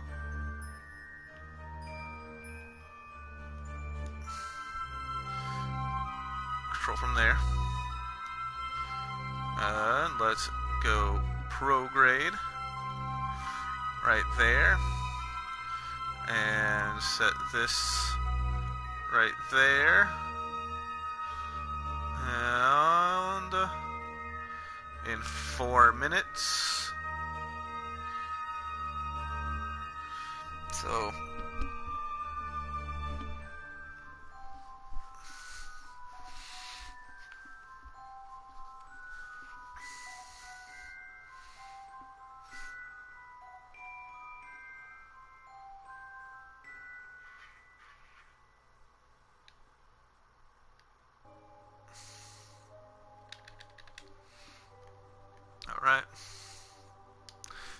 time warp mode.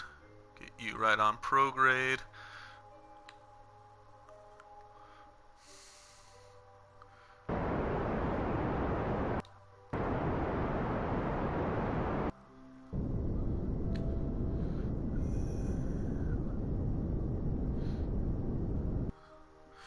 Right around there, which we have that set up nice. Alright. Set as target. Nope, not set as target. Switch to the probe. So now this thing should be able to go retrograde without destroying anything.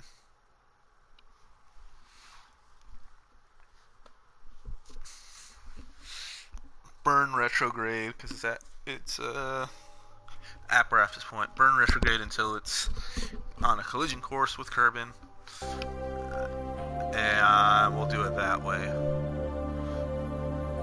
Retrograde.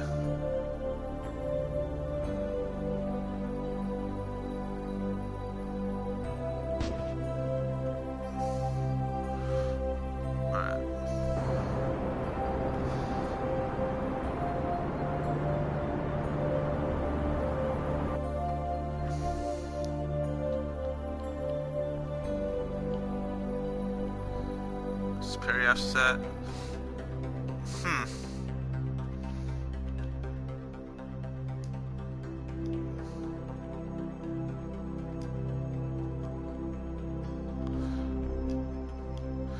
Warp there.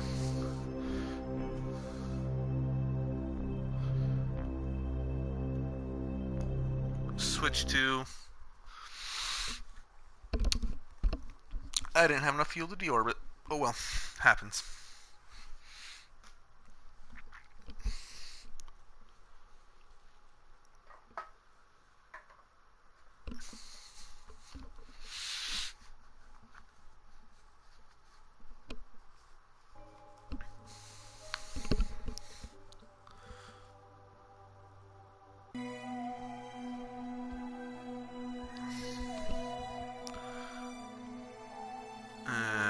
Show fuel. Go all three with one. Solar panels out. Oh, nope. You're retracting now. No, you're not. Good. I don't want you to retract. Alright, so I did mess up making these relays. Oh well, I'm going to end up replacing at least these ones.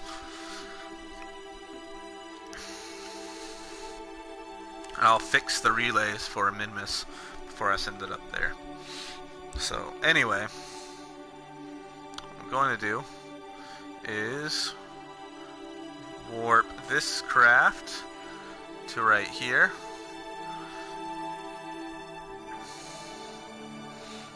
So now it should have with vessel links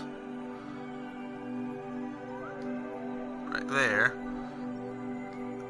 Should have a nice triangle there, right? Yeah, a very nice triangle.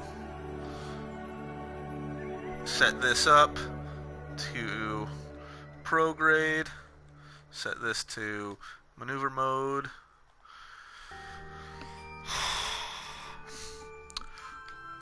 Warp to the next prograde to my apparatus.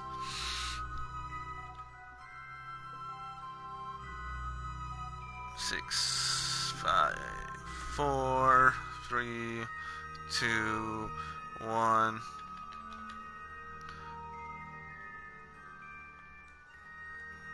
And move you there. I like you facing like that.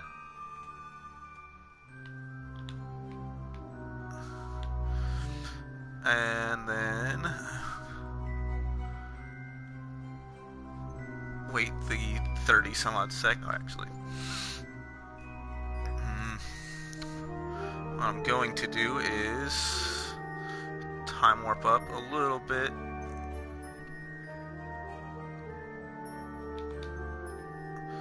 And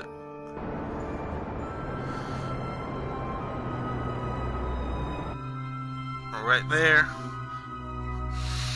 Alright, so now comes the painful, horrible, nauseating part. Thrust limiter all the way to... Nope, that's too high. Nope, that's too high. Too low. Too low. Too high. Too low. Too low. Too low. Too low. I wish you could just type the text you want in here for the thrust limiter. Too high. Too low. Too high. Alright. Oh, come on now. It would be so much easier if you just click on it and then type whatever text you had for this thrust limiter, making these relays so much quicker. This is the angering part of it, because you want this below 0.1, right around 0.6 for Kerbin, 0.06. 0.01 is the preferred, because that gives you the most amount of control. Alright, so what I'm going to do now is look at my apoapsis, and we are going to, if you look at our vessel links, we have a nice triangular looking vessel link. What we're going to do is warp there, and now go point this thing retrograde, because I'm a little bit above what I want, and then we're going to burn retrograde until this periapsis is 2 million. Oh, we're going to want prograde for that, so we're not actually very far off. We want prograde, and right at when that clock reaches 0 is when we're going to start doing this burn, and we want 2863334. And it's extremely important to do that thrust limiter, otherwise you're not going to get there. Because this is that full thrust with that.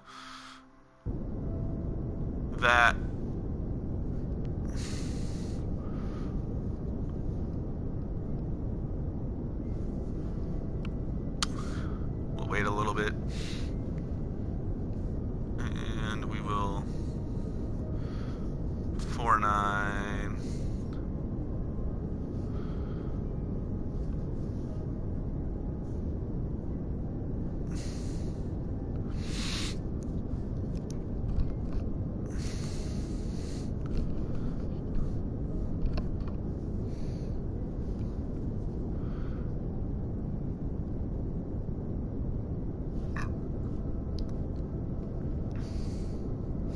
So all your relays, whether it's going to be synchronous or not, you're going to want to have it at the same apoapsis and periapsis height, and all of them at the same apoapsis periapsis height. That way, you have a synchronous, or the satellites don't catch up or head away from each other. And I'm somewhat of a perfectionist, so I am going to be doing this the hard way. And actually, minor maneuver nodes, but we have a lot of delta V, a lot of fuel left. We're consuming fuel so low, it's not even registering on our fuel consumption.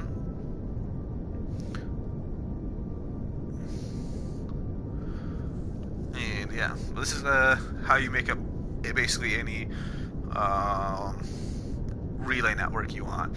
You can have it at a dive orbit, or the other orbit, the Renaissance orbit, I think is the other one, or Renaissance, I don't know, Resonant, no. Anyway, you have a dive orbit, or dive orbit, which means you set it lower, set the orbit at the point you want, and then lower than the point to get this set up. Or you can have it the other one, which is where you have it set the periapsis at the point you want, and then the apoapsis high above. So I like dive orbits because it's less fuel required for it. what is it? 2863. Yeah, it's gonna take a while. I could have set that up higher, but thing you should always realize is that it is a pain to get to that 0.01. So unless I'm going like 100,000 meters, I'm not gonna change it back because it's a pain to do.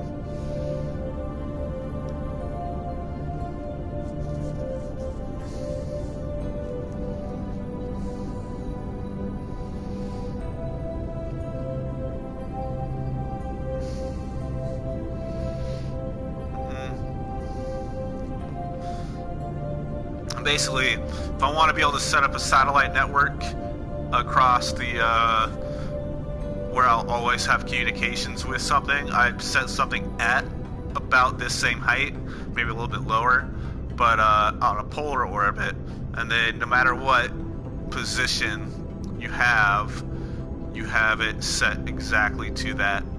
You have communications to a satellite at least. So if you have a ring running around the equator, a ring polar, you should be able to have access to at least one satellite at all times.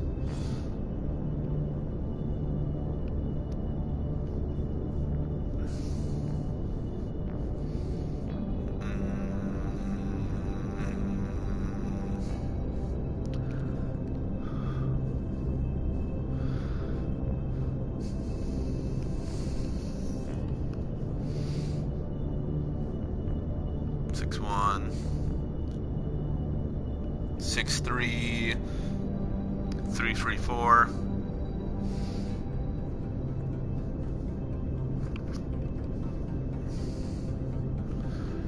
Six two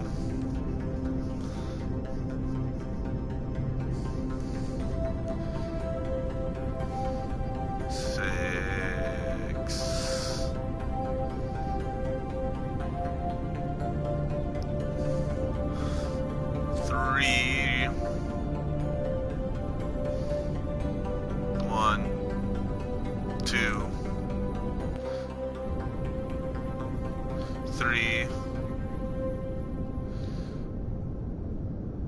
2.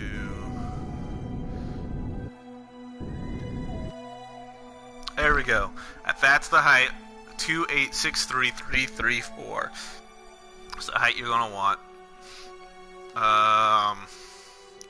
Next, what we're gonna do is enter time warp mode. Do that, and then that should still be the same, and then warp there. So it's very important to do this where you start off and then whatnot, because I don't know if you noticed, when I time warped directly, it shifted my apoapsis point that I wanted it to be at. And then 5 minutes, 4 minutes. And basically, I'm going to be doing the same thing. This should get it very close to. And then I will finish off my finalization by warping to apoapsis, periapsis, and then yeah, finishing it off. Then I go do the exact same thing for the other 3 satellites as well.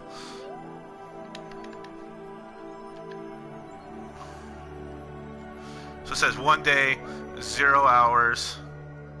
Exit time warp mode.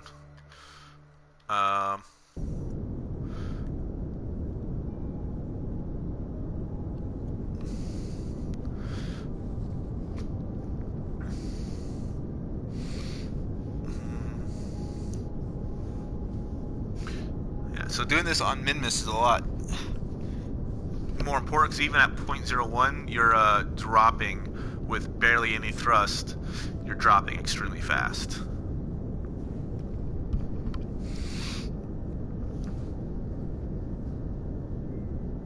So just good practice. And yeah. I'm just upset that my first relay exploded for no reason when all the other relays were fine, or this relay was fine. I guess it's just the way I activated the staging.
yeah, it takes a while. And once you get to that point, you're not going to need a lot of fuel. I could have moved a lot more fuel into the other probe, so I could have ensured it all moved. But yeah.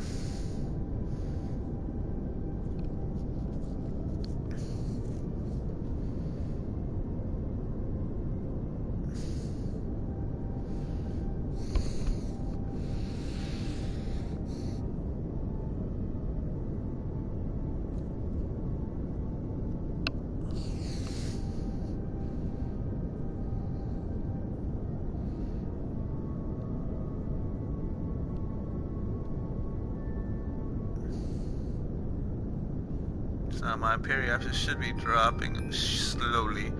Yep.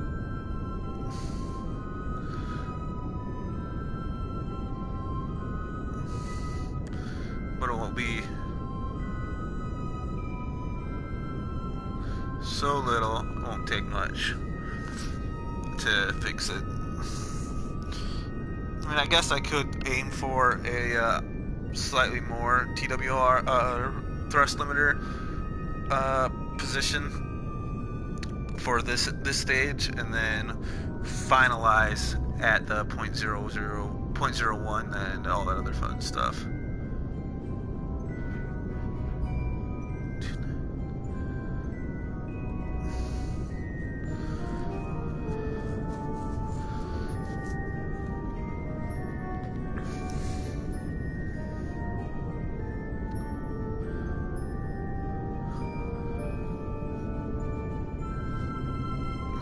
Yeah.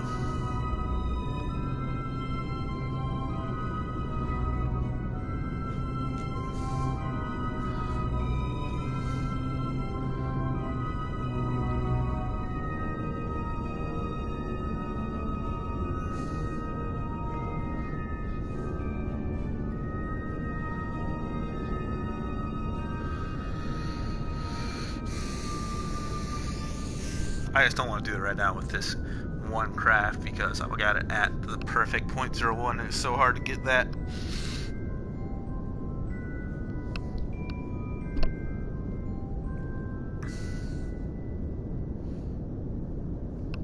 Oh man.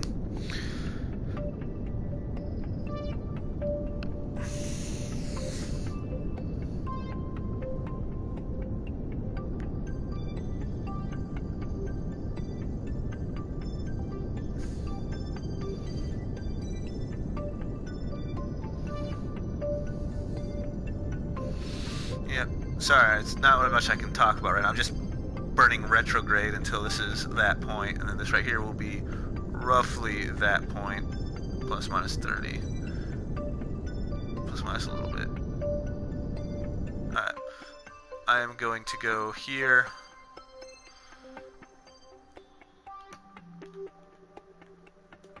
Warp there. Raise my apoapsis again. Or periapsis again to the point, and then come back to apoapsis and lower it again. So go prograde. That way it's just, I'm not going too far off the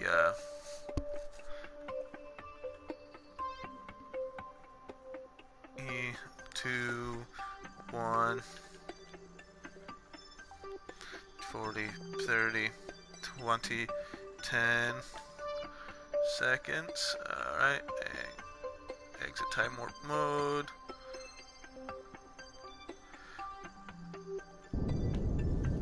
Three, 4.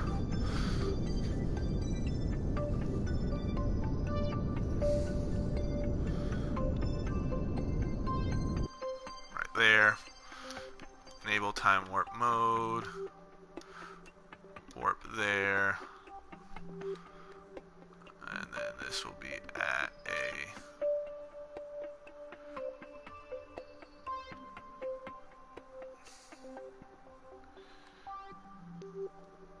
exit time warp mode. Set U 2863, and this is at 2868. up a little bit. 6, 5, 4, 3.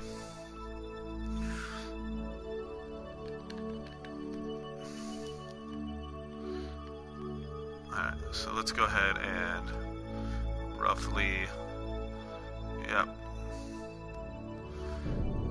6, 7.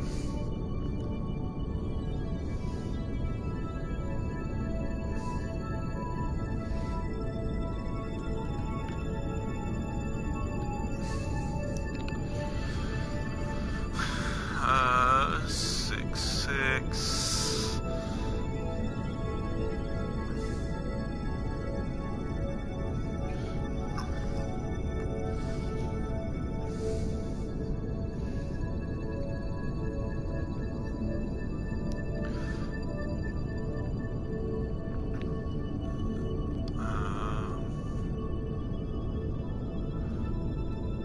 Six, 5.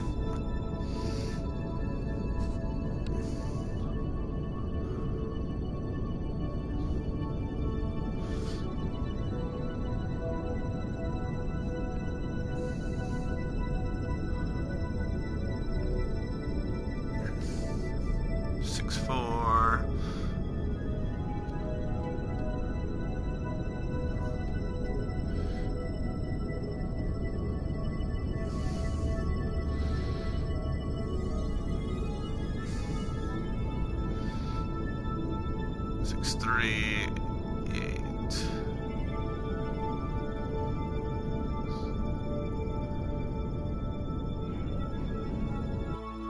Right. Here, 3, 3, 2. Time warp mode. Warp there.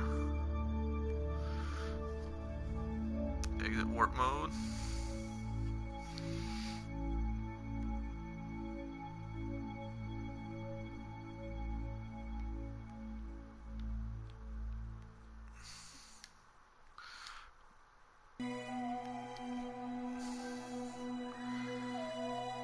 Three minutes, 2 minutes, 1 minute.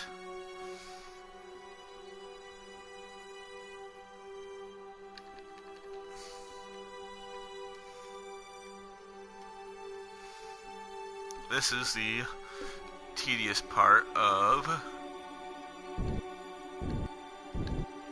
right there, 334, and you are at 480.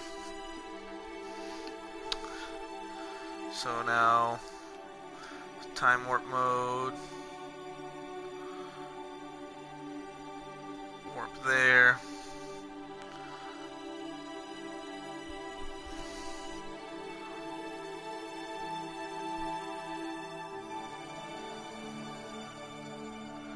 Six minutes from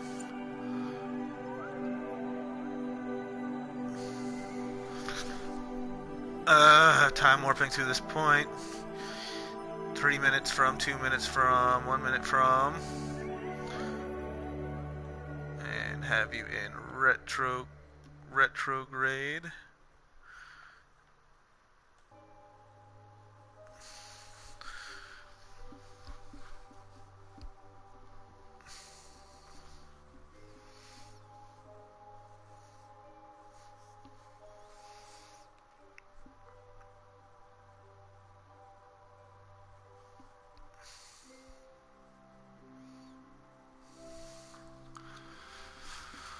Oh man, I hate this. Building relays is boring because you're just building a relay,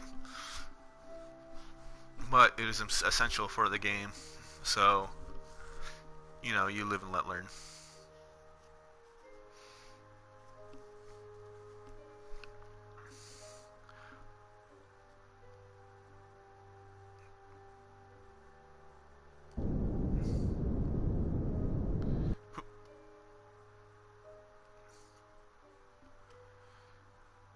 Let's go ahead and time warp mode and warp up to 480. 14. So close to getting this in a perfectly Kerbals synchronous orbit.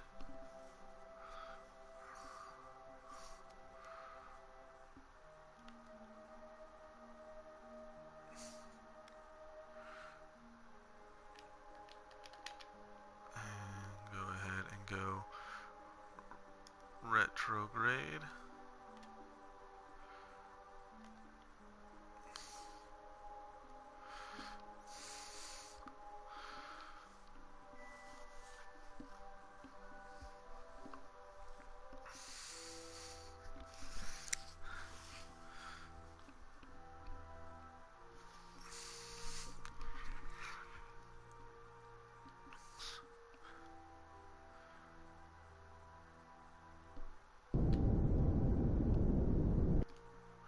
Perfect Kerbal synchronous orbit.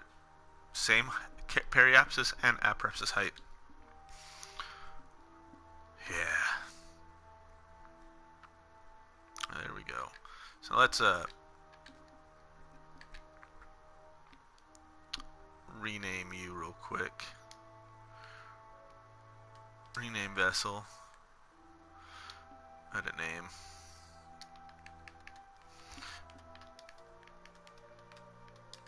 Kerbin. Relay 3.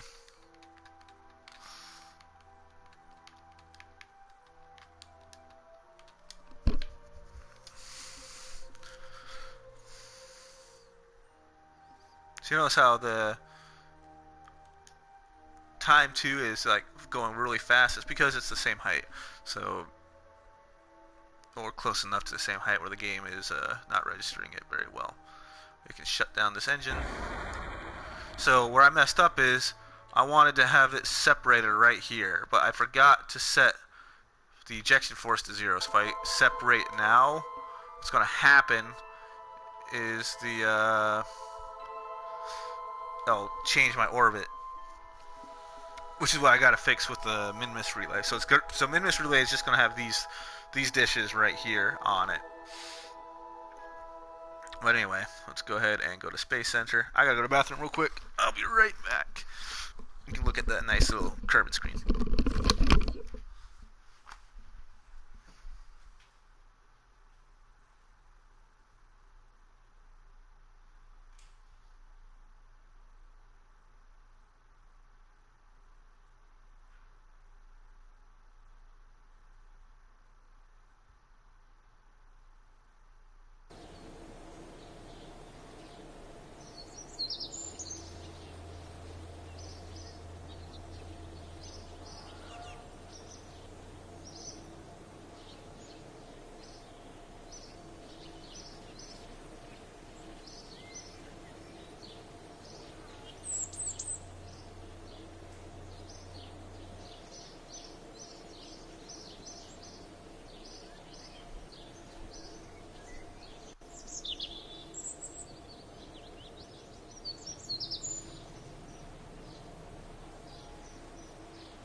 And I'm back. Oh, we got one viewer now. Nice.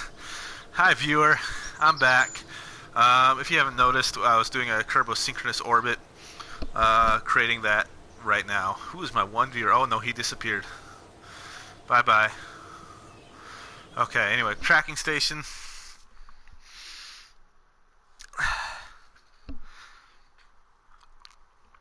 Who was my one viewer? Anyway, let's go ahead and get rid of this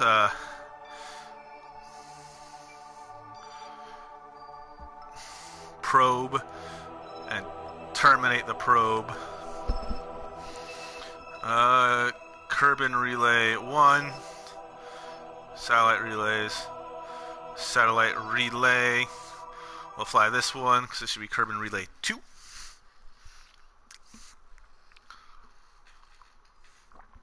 And we're setting this thing up into a geosynchronous orbit.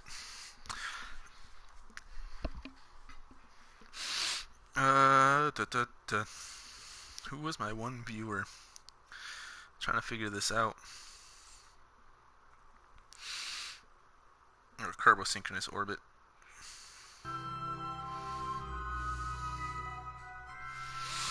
Anyway, so same setup, except now I am going to go with a slightly higher thrust for thrust limiter. Let's go 4.9. So same setup. We are going to go to our periapsis or apoapsis next and set this to our around height. So let's enable time warp mode, warp up a little bit, and then we'll warp to the apoapsis, and we should be 2868 to 2863 going retrograde for our periapsis. Retrograde to 2863. I went a little bit too overzealous there with the burn.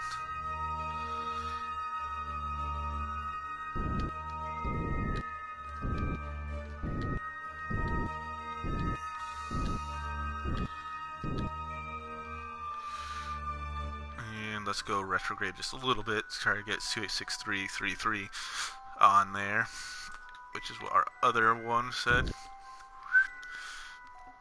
A little overzealous. Like I said, this is why you don't want it too high. 3-1, that's close enough. And then I'm going to want to go retrograde again. So enter time warp mode. Warp to my periapsis.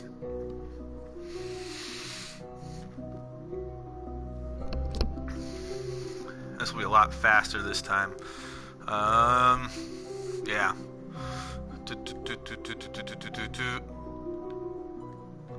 Oh man.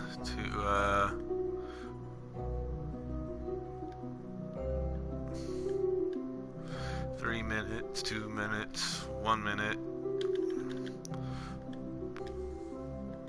20, 10, 9, 8. Exit. Let's go ahead and go here and periapsis to 28. Oh.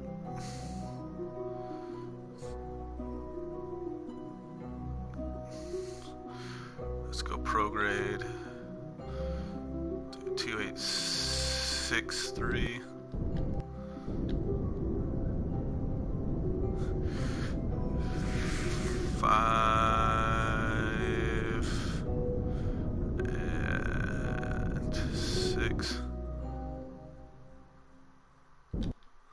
Alright, that's close enough. Now it's time for this little guy to go all the way down.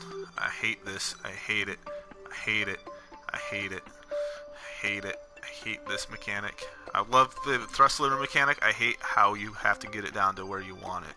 Like there's no, you can't add a robotics part to fix it, to set it to a certain point. You can't. It just doesn't work. And I can't just double click on it right here with square or X and have it work. 0.43. 0.06 or lower. That's all I ask for. 0.06 or lower for a Kerbin. Honestly, 0.06 or lower will work for the Mun as well with this thing.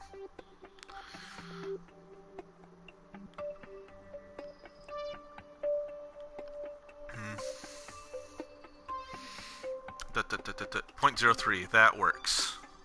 Okay. So now what I want to do is go 2863 retrograde 62 prograde for my periapsis burn. Or for my aporapsis burn.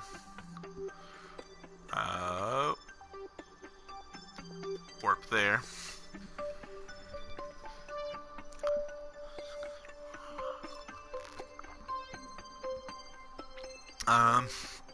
Yeah.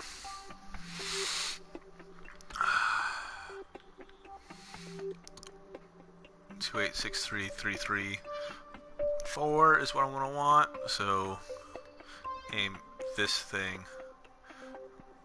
prograde 2863.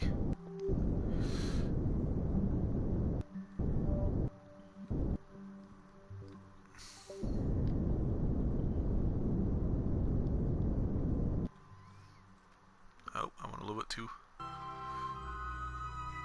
overzealous there. Retrograde a little bit.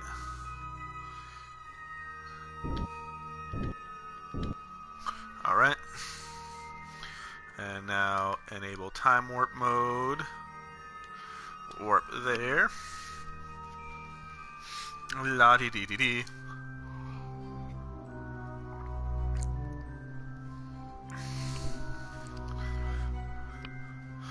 And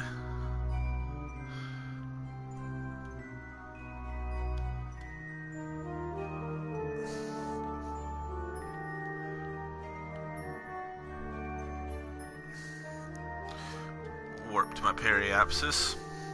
And I'm gonna want retrograde. Exit time warp mode from periapsis.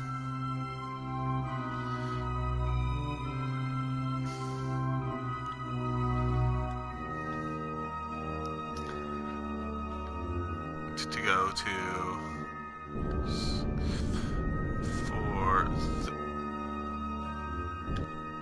334 and 333.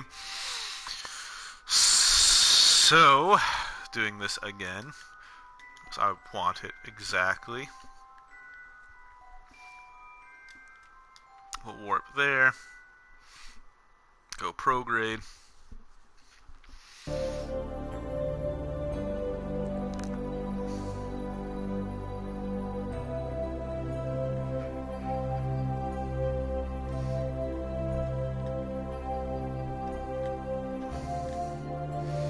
Wait the 2 minutes because it's so close. If I try to time warp now, it's going to mess up and shoot my apparatus either super high or super low.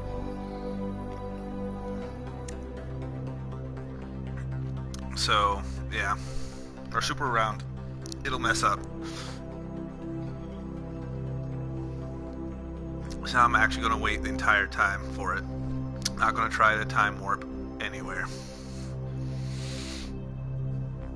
I wanted to do this burn right at aporapsis, which is why I'm so glad they added this mechanic in with the, I think it was the Breaking Ground DLC. It was Breaking Ground, because I had the other one, the Making History, and it didn't have that. So yeah, the Breaking Ground DLC is what brought that clock right there.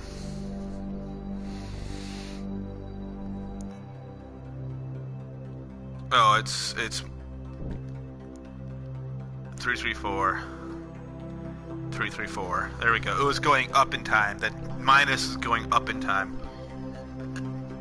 So yeah, I am 2 satellites in Kerbals synchronous orbit.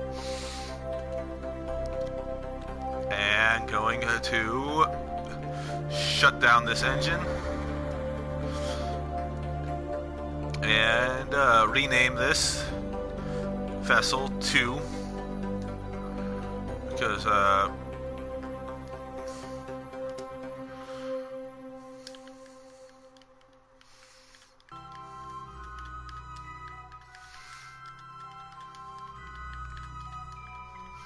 So I'm only going to be replacing this relay system, the one right in Kerbal orbit, because I'm going to replace it with the most powerful height, or most powerful one.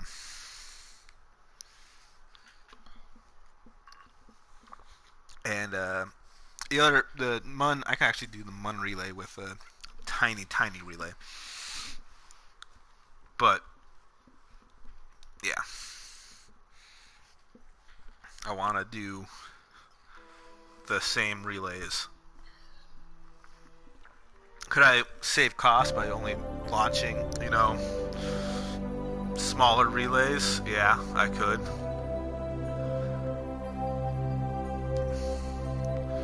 Extend and extend, because I need all three of you extended out. Set you thrust limiter all the way down to I had a pretty decent thrust limiter there, 0.08, but it's not what I want right now. Alright, so getting this thing right here.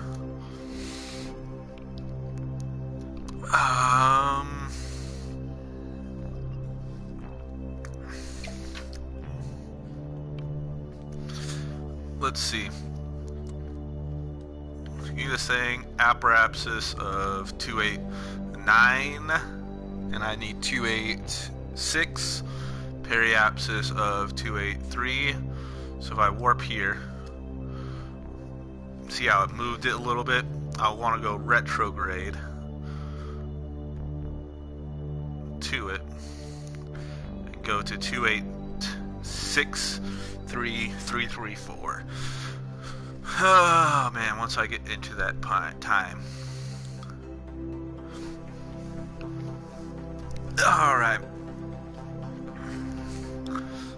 6, 5, 4, 3, 2, 1, 7, 6.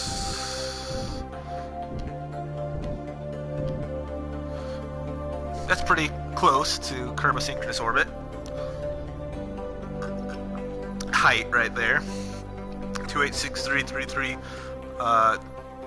4, not 324. Yeah, that's pretty close. And now, so I want to go prograde. I'm going to leave this in retrograde right now, because once I warp over, the ship will automatically swap over to the prograde side. Just because it's holding its orbital position, so the craft is not. I can't keep this craft pointed directly to the to Kerbin at any time. Just because that's the way it is. It's the way the game plays. Yeah. I wonder who might want. I am freaked out that I had a viewer. I've never expected to have at least one. So whoever you are, if you happen to watch this video later on and get this far in, thank you. 20, 10,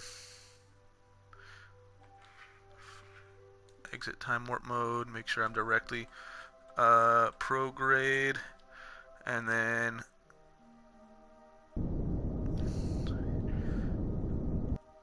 alright,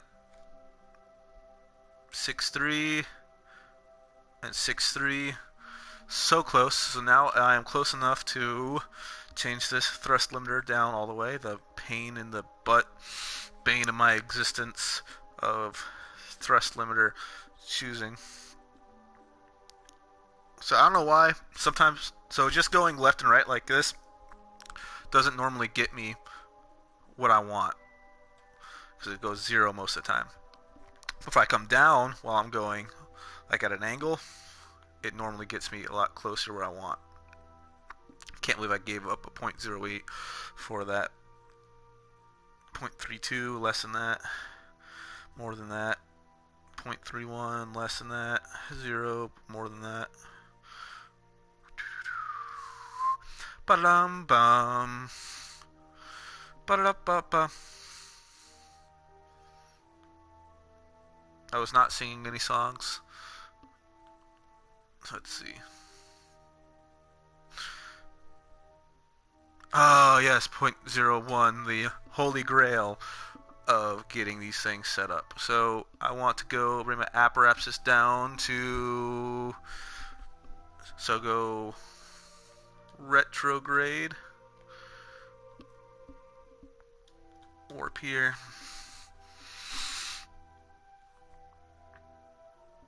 Exit time warp mode, because I'm close enough I can just wait the minute. So, I think I brought this up on a different one. We could have 3...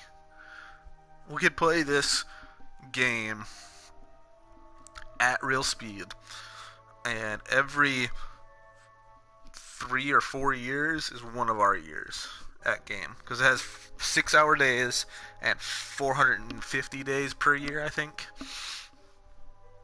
But you estimate that out to the 24-hour days, then that makes it per year about 4 years. One of our years is 4 of their years. This little tidbit of information I don't think you guys knew. So not quite like a cat or a dog. Just a little bit shy of a dog by 3 years.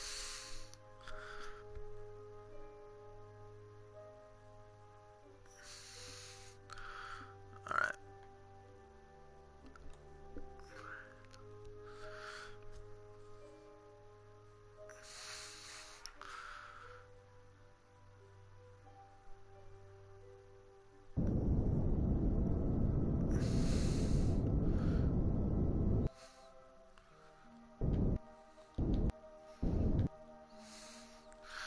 Two 86634, 28663, so I'm going to want to be pro grade for that one. Yep.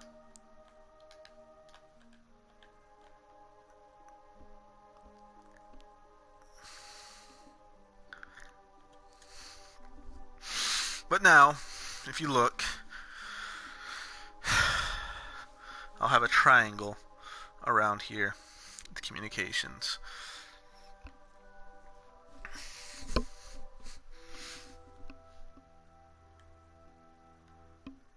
And it's not really that important at this point in the game to go with the triangle setup, for the simple reason of you only need like one right now, one relay itself, because the if you set up the stronger relay on the Mun in a triangle, which is where you would need it, or Minmus in a triangle, which is where you would need it, they have strong enough so that whatever one is facing Kerbin at the same time will always have enough power to get whatever information from the bodies.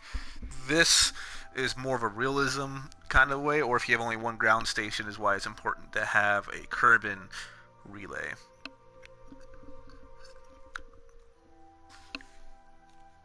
So, just a tidbit of information. And hey, actually, this one should be basically directly above the Kerbal Space Center. I think it's the Kerbal Space Center. No, that's a desert airfield. Max point. Kerbal Space Center is right over there somewhere.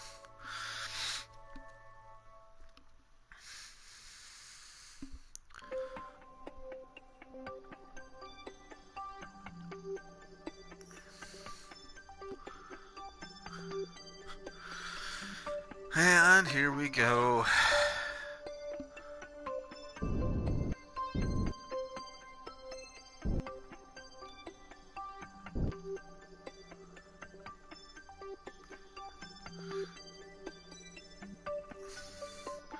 Let's go retrograde a little bit. I was using full thrust and gimbal and whatnot there.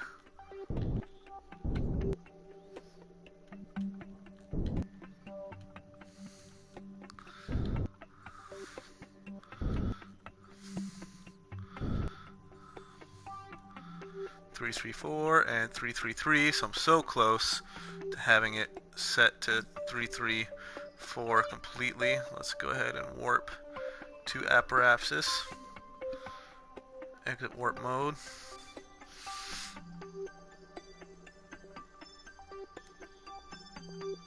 I want to go prograde just a little bit. And la-di-ti, la-di-da, 334 and 334. 2863, 334.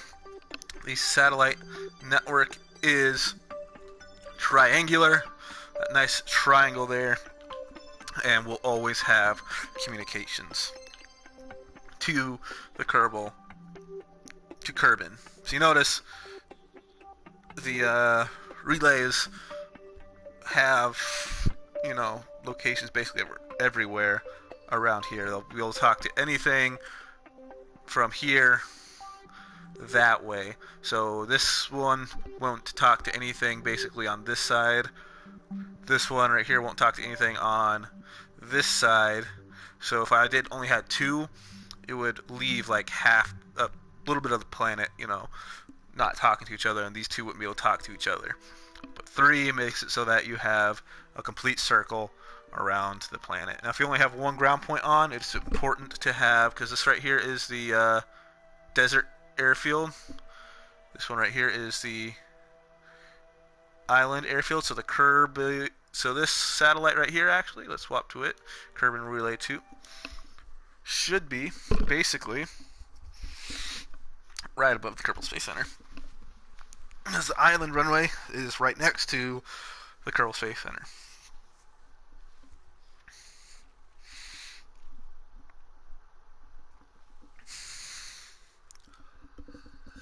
Now you can set up the relays.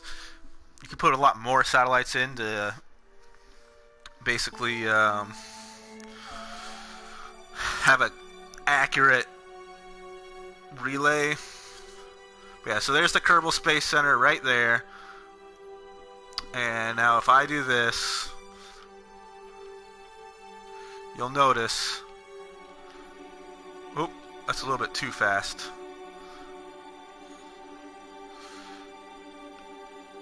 This is always facing, or always going to be above,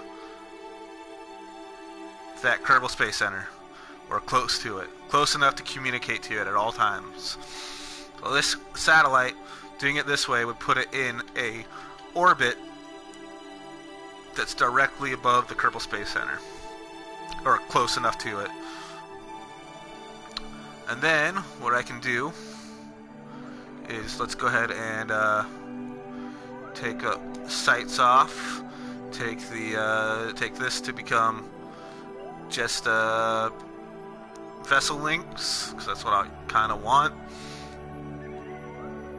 And go to get rid of everything except for relays, which I have. Oh, I have ships on as well, or pods. All right.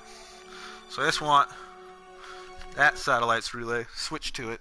This one's going to go around the Mun, which the Mun, doing the exact same thing. So this is going to be very repetitive, but we're going to get to the Mun's orbit. And hopefully, really hopefully, I'm not going to have an issue with this. Now, having this set up before I set the base up is kind of important, because that way the base will always be connected to the system. And I know I'm gonna say his name again, Matt Lown, says that ground bases are basically useless in Kerbal Space Program. Well, they are if you're playing a science mode, but if you're playing this mode, they are not, for the simple reason of it tells you to do, you know, a space center, or put whatchamacallits down. It tells you to create bases, basically.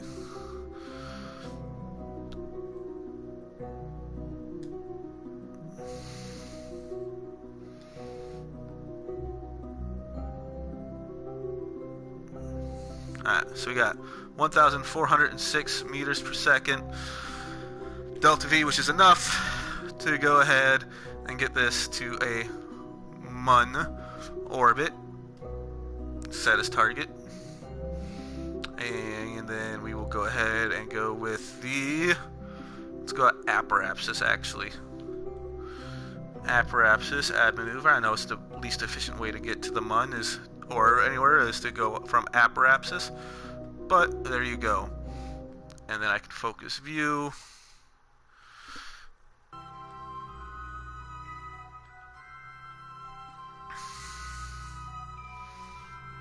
And I can click on this maneuver node.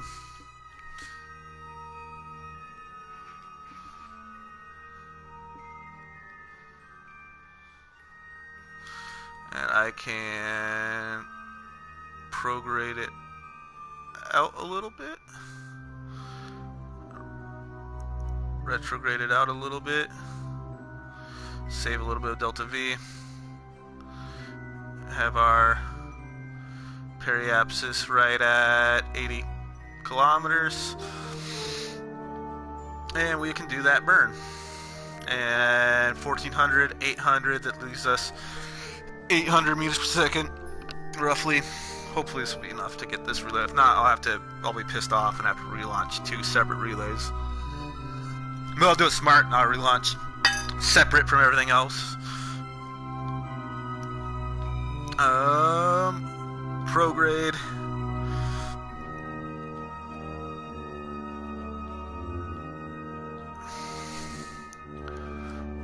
Warp to next maneuver.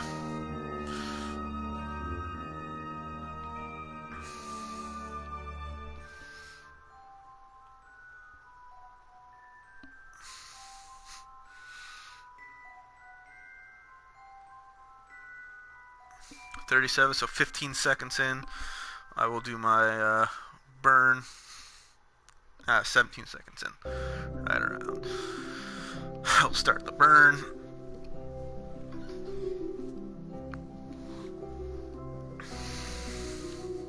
Let's see. I need to figure out how to get rid of this in the video on the right side. I don't have a mouse, so I can't show it to you, but it's the right side, my picture of my profile, and, what's it, 17 seconds, I said? 18 seconds. Start burning prograde. Oh.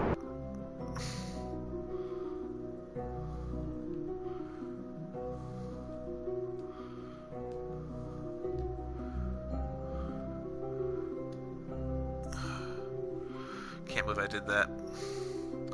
Anywho.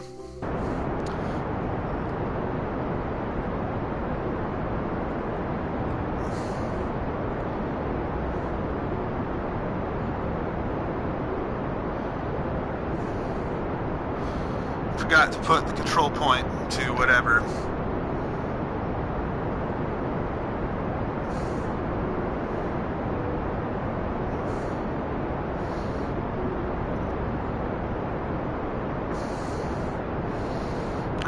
Here we go.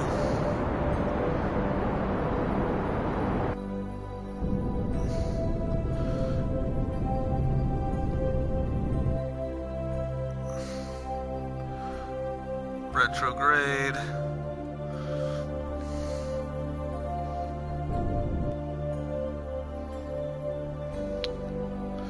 And there's that.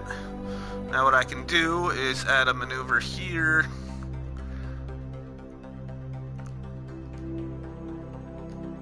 And see about going want normal, anti-normal, nope, normal,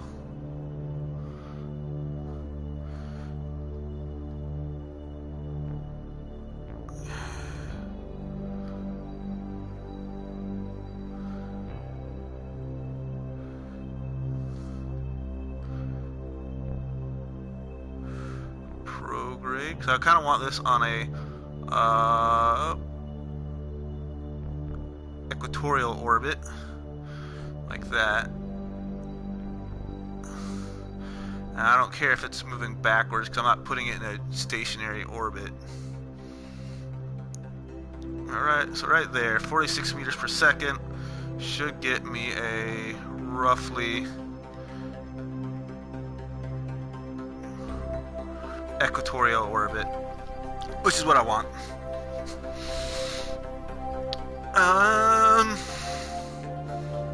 Oh, I messed that up.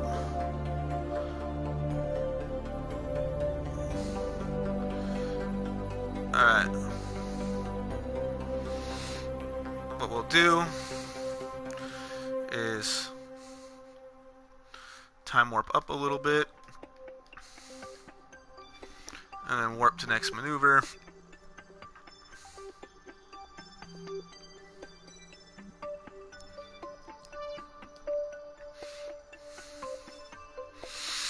And then you see the communications, they're all talking. I have communications with all three satellites sometimes.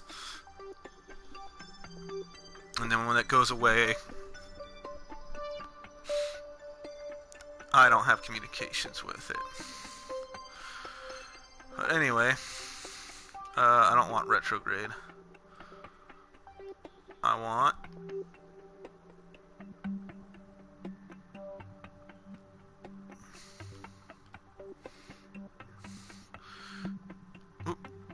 that's a little bit too far.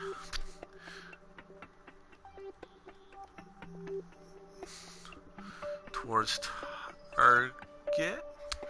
Not towards target, towards a maneuver node.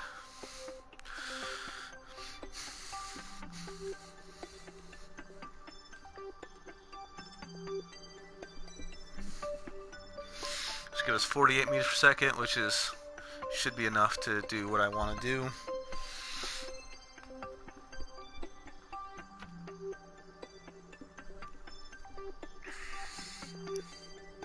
I hope this stuff has enough delta V to do this.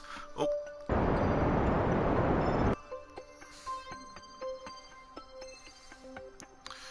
Okay. Let's go ahead and close that out. And go retrograde.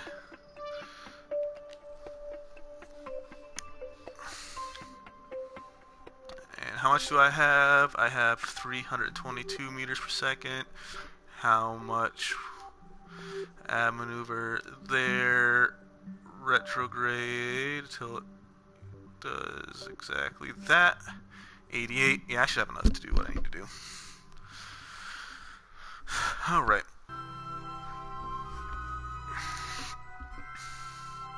Because once I get rid of this stuff, it will have the heights and everything.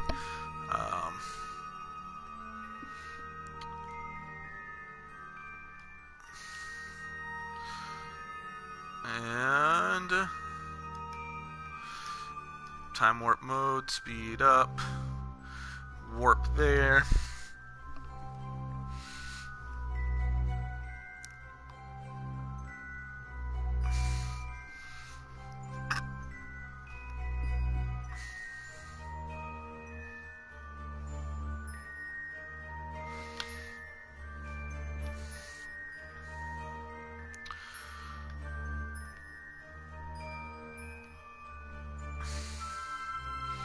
Warp there. Want you at your periapsis when you warp. 3, 2.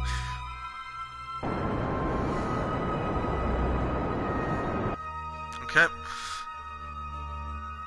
So I'm not at an equatorial orbit. Bummer.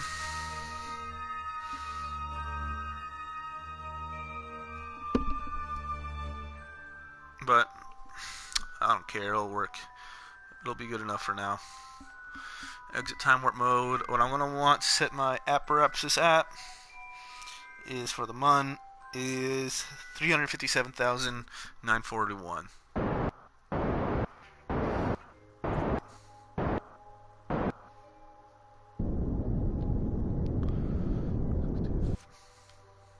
Close enough. I still have 150 meters per second, and I need 93,636 prograde. No, I want it retrograde. And warp there.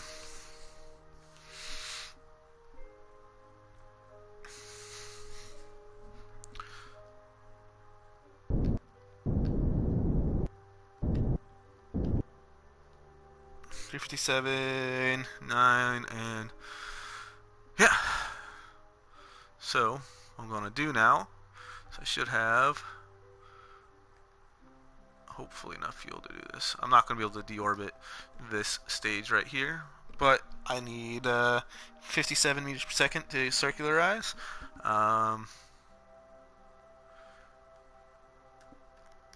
Rename vessel to, oh, I wanna edit name, Mun satellite, T E on satellite, and accept, and then I will decouple. I will decouple, and I will decouple. One, what I will do is control from here,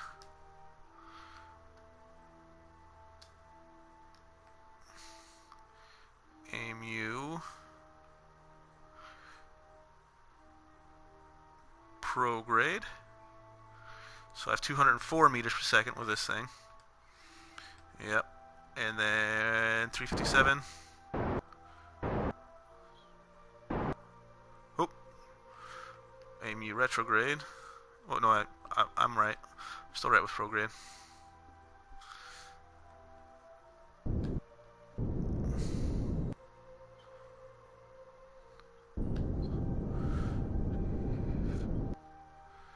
Right there is close enough for now.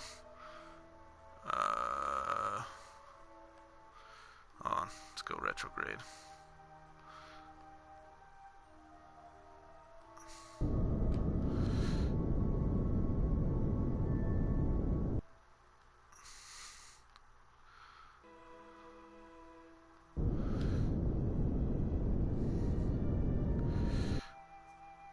All right.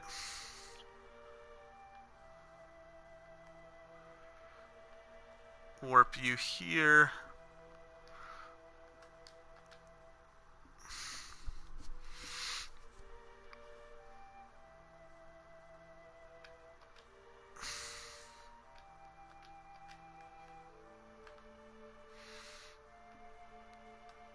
And I want to thrust limiter almost all the way down. That'll work. You don't have any of your things out, so one to get you up like that, and then time warp mode.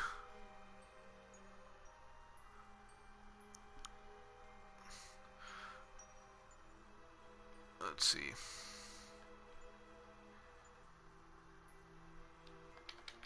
Oh man, I missed it. Exit warp mode. Have you retrograde a little bit? Oop. You're really sensitive.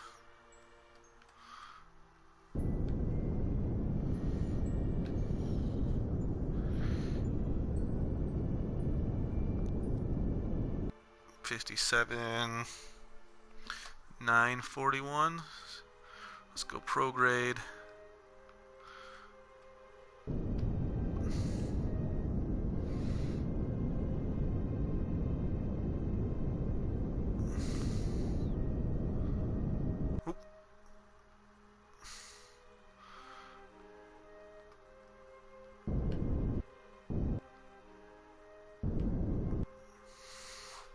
Right about there.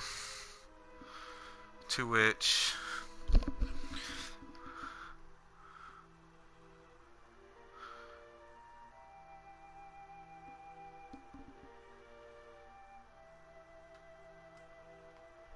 I messed this relay up a little bit already, so I'm going to go and warp until I might not have.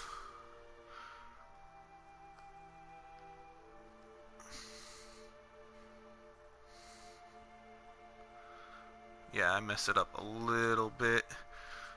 Potentially. No. It's right there.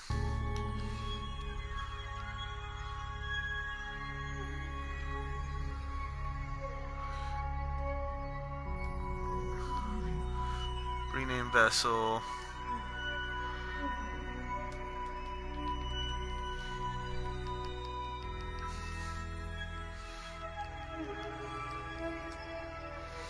Mun relay 1. Save that. Exit warp mode.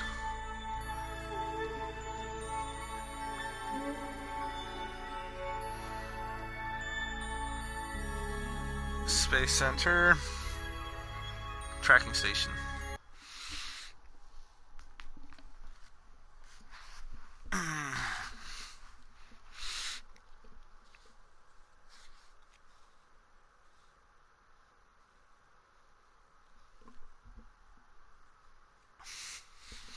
So, oh man,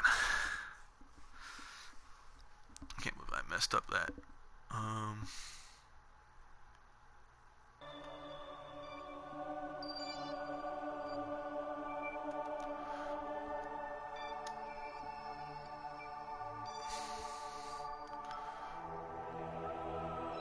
Fly the Mun satellite relay.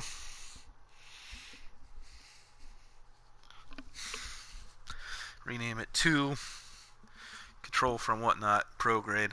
Fun stuff, fun stuff, fun stuff.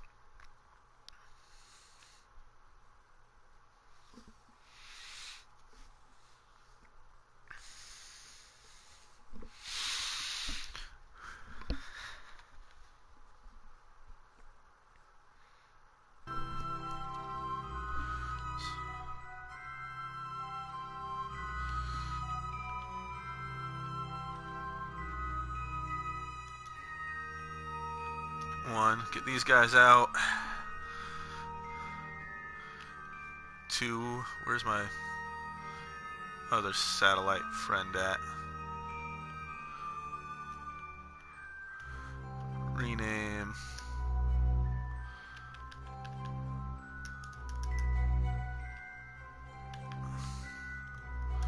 Mun relay 2.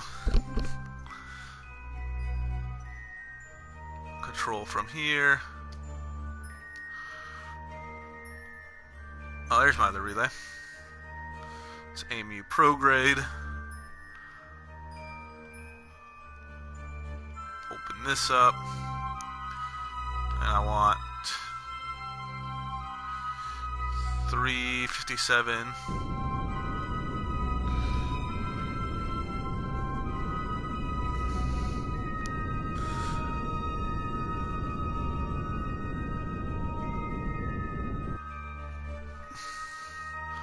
Retrograde a little bit.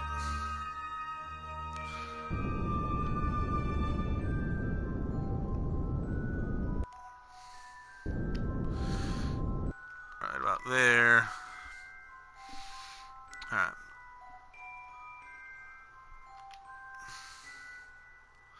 Set my thrust limiter down a lot. Not that far down, though I do like having that number. Not that far down. Let's warp there.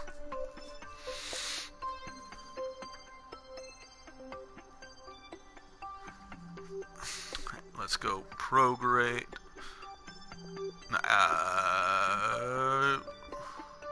Retrograde.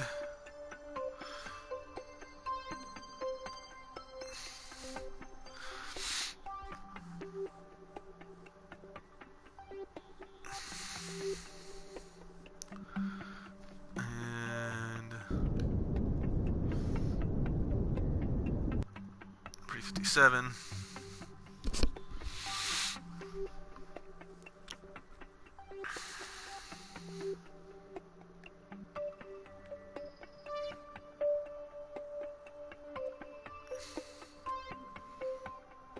Switch to, and yeah, this relay is going to be a little bit messed up, but I will fix it. Have enough to fix it. Delta V, that is.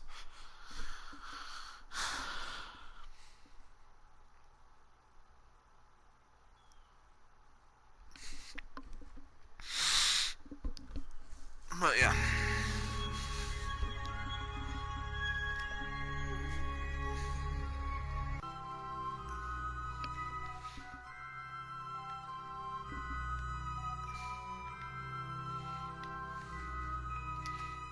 You got your solar panels so you don't die.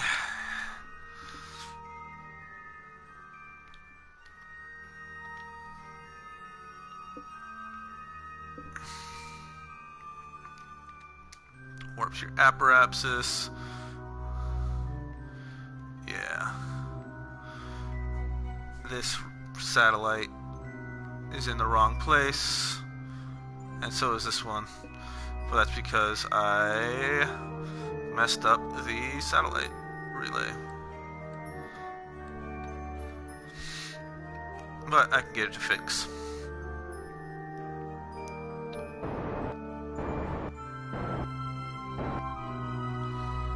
And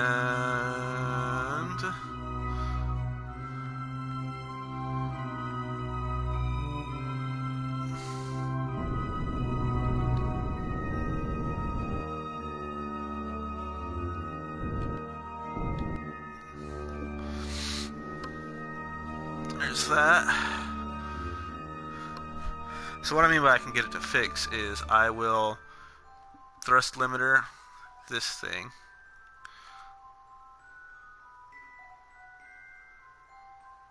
As far down, oh, not that far down, but decently far down.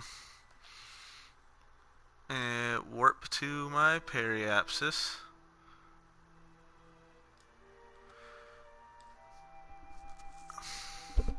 Burning retrograde.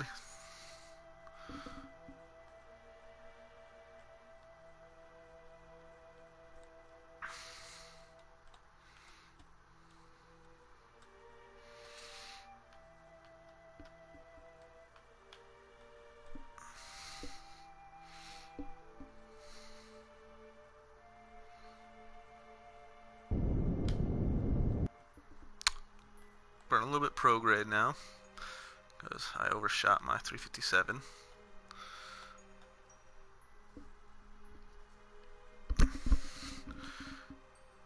'57, 9.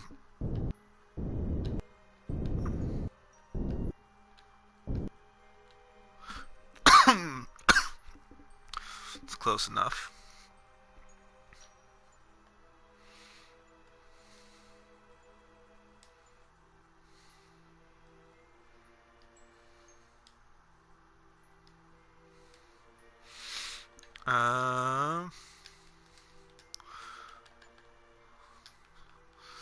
One relay 3. And now it's right here. We'll go to its apoapsis. Nope, not one relay 1. Time warp to its apoapsis. And I will go prograde a little bit.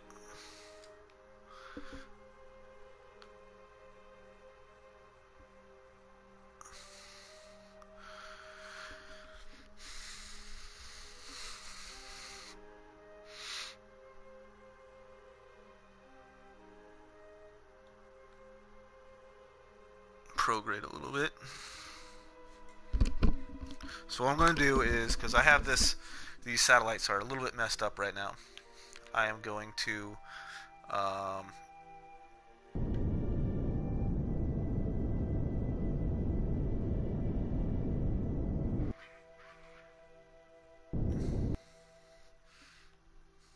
get it close to its orbit.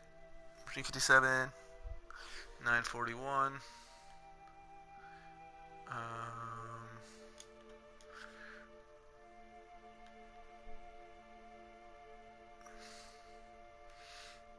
And then get all three of them close to the orbit that needs to go to. And then I will fix the spacing.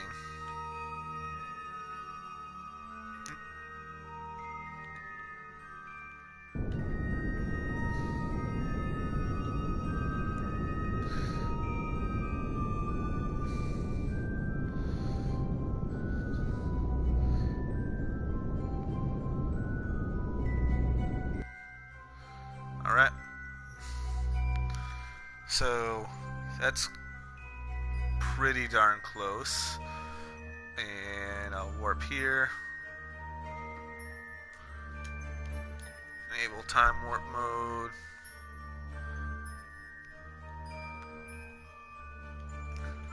Warp here.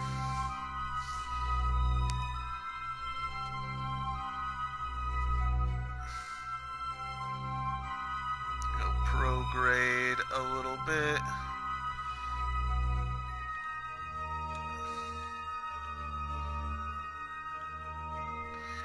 $20.10.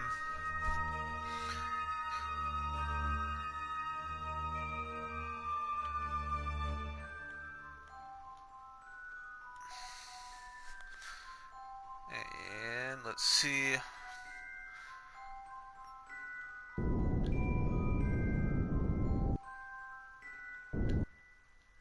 Alright. So next, what I'm going to do is take this vessel, swap to it,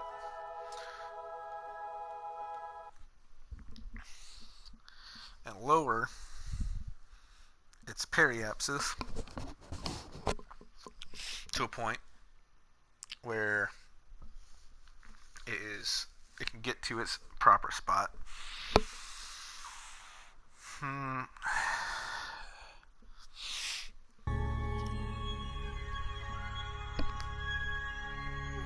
Oh man.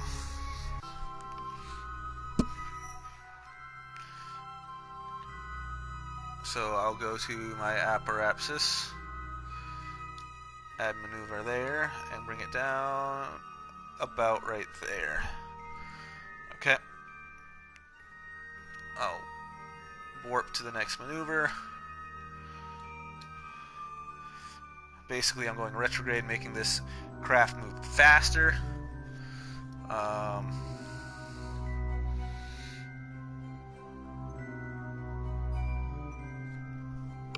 And then I'm going to circularize this craft right here to its proper size, because it is pretty much where it needs to be as well in location. No, it's not. So anyway, I'm going to drop this periapsis. Set this guy as target. So 3. And I don't know which one I'm on. This one's 1, 2. So yeah, so go retrograde.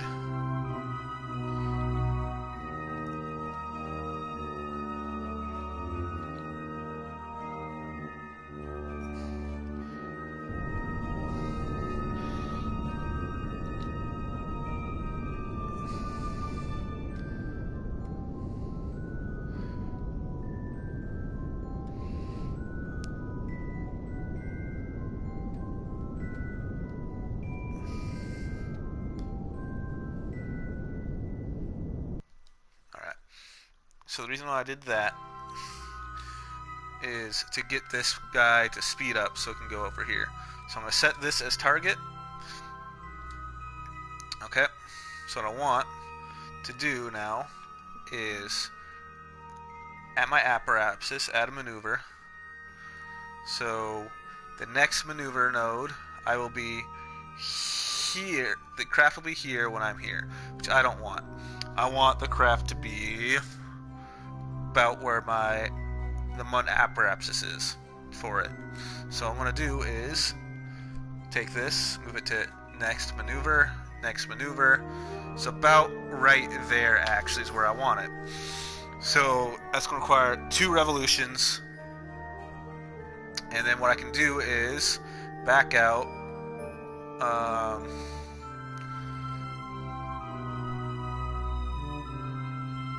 Yeah, about right there. Come in and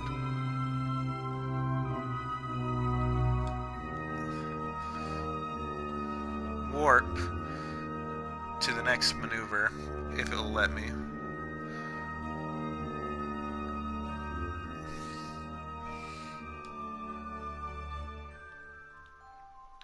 It's not going to let me just warp to the next maneuver, so I need to go 2 full revolutions.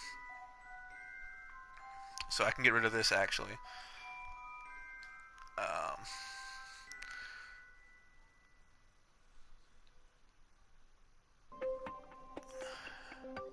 So now when I am right there, it is right there. And then when I am right there, it is right there. And now I will slow down now. That way I will have this craft basically in communications with this craft right here. I'll do a pro grade burn, which should get me right there. How long till intersect? 47 seconds. 30, 20, 10. Right. I will do this. Increase this all the way up. All the way up. Swap you to a pro grade. And then what's my what I'm really looking for? A 357.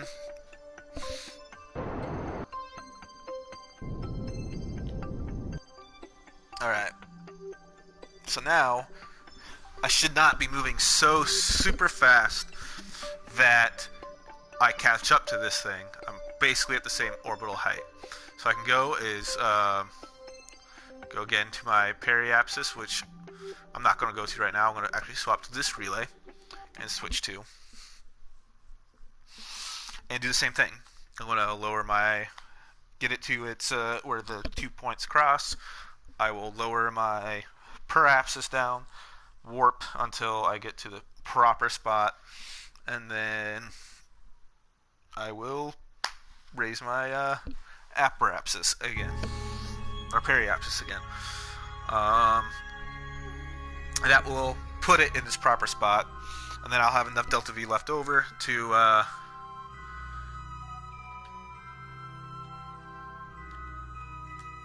stuff, get you all the way back up again.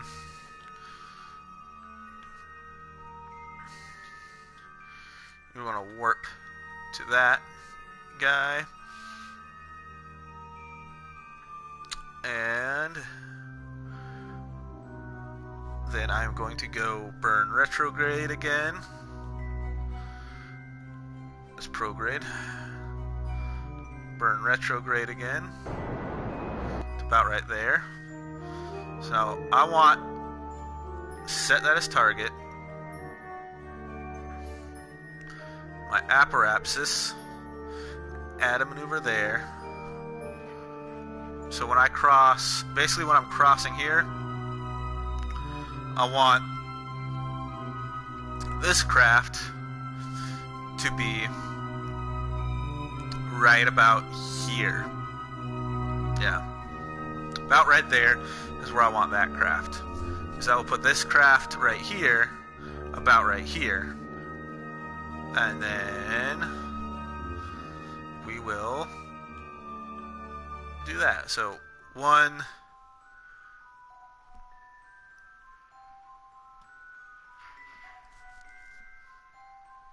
just one revolution.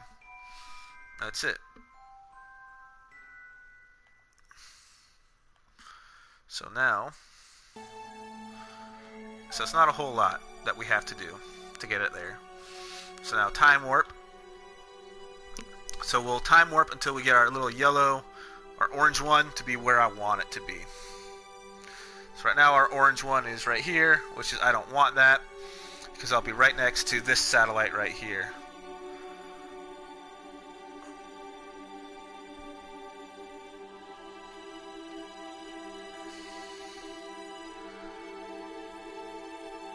Or rather close to it. Or maybe I do want it right there. Huh.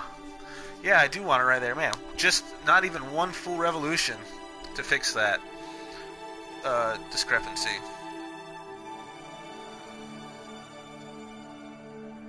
And now I have to fix...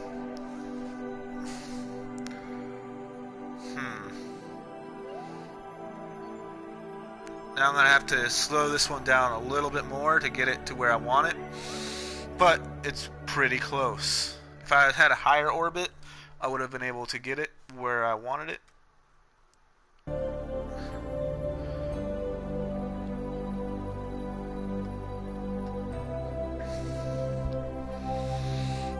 What?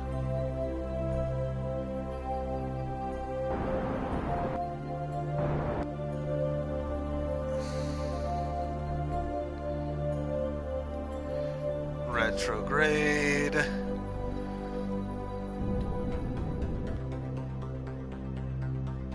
Oh no, my satellite is out of fuel. Which means one thing. I cannot get this orbit where I want it. So, this network, they will catch up to each other and get out of it. So I'll have to replace this network completely as well. Which I will do after I do my... Yeah, I'm going to have to replace this network completely. So, go back to tracking station, get rid of my entire MUN relay, and launch up a MUN and MINMIS relay, which is okay, because I can, you know, do this better, do this smarter, do the MUN relay, and then do the MINMIS relay. Probably want to put this relay higher up. Yeah, I'm going to recalculate this relay so I have it higher up in the orbit, so my burns are a lot less. So MUN relay 1, you are terminated. MUN relay 2 is terminated. And MUN relay 3 is terminated. Because it wasn't good enough to catch up to each other, and I ran out of fuel on that one stage. So, let's go ahead and... all the stuff orbiting Kerbin ships I don't need anymore. Stop tracking. Stop tracking. Orbiting the MUN. Terminate. Terminate. I just need the 2 around the MUN, which I will be creating a MUN recovery and a MUN recovery and a the network there. I just have to edit my network, change stuff up, and I will get it to work. Trust me. And then I'll do a MINMIS relay launch after, because I want to do these relays so bad. So freaking bad. Oh, man.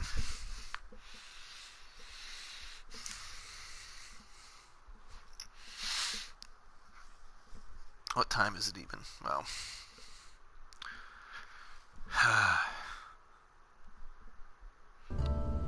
boom, boom, boom, boom. Open craft, satellites, and then we'll delete a bunch of stuff because we don't need all that stuff. So that right there, get rid of you.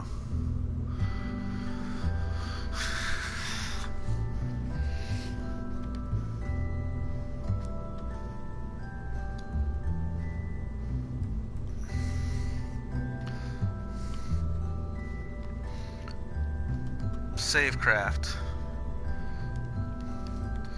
New craft. Game's gonna crash soon. I can sense it.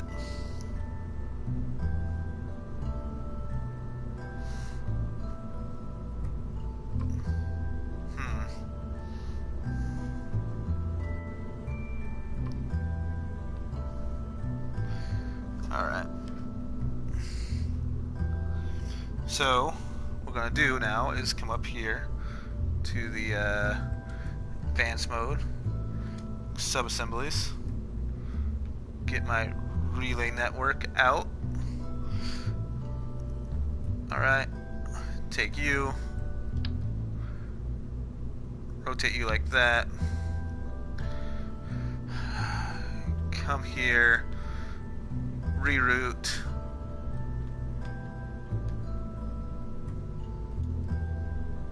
why can't I reroute? Oh, there it is. Reroute the parts to be controlled by that guy. So everything's controlled right there.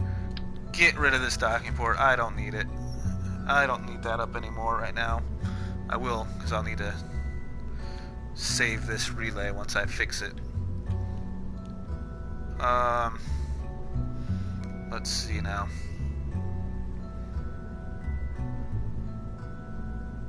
What do I want to do? That's right. I want to be able to control this relay from here. Well, I will do that later on. But anyway, the more important part is I need to get with this decoupler right there and set the force percentage to 0 all the way across on all three of them. Force percentage to 0. If I don't do that, I can't release the relays to be just the satellite dishes. Otherwise, it'll throw it out of orbit, out of the synchronous orbit. And let's go ahead and action group 1 is toggle. Not. I don't want toggle, I want to extend. I don't want to toggle the solar panels, I want to extend the solar panels. Extend, because I don't ever want these to retract once they're extended. Extend.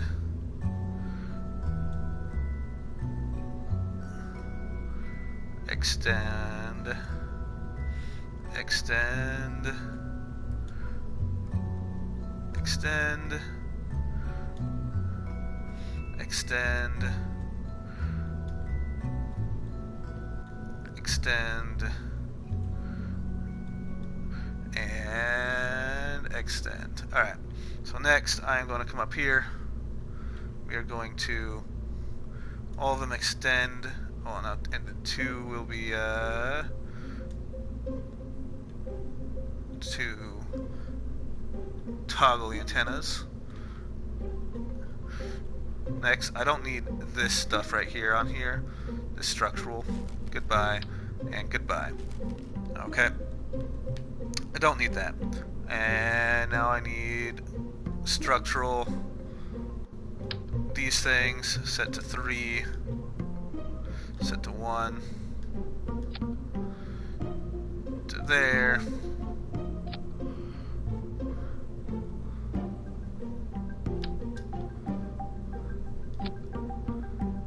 To there. Of course you did.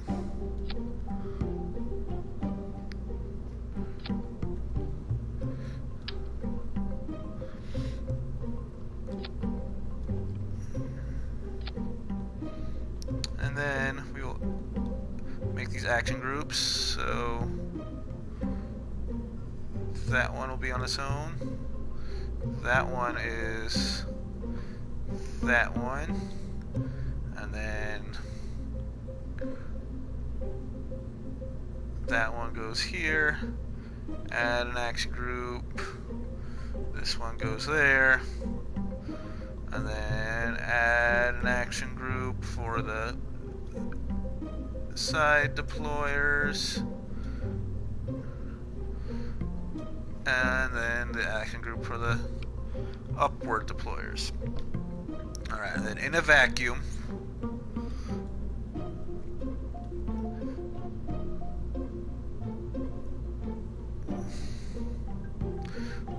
don't have enough delta V just with this lower stage to get basically anywhere.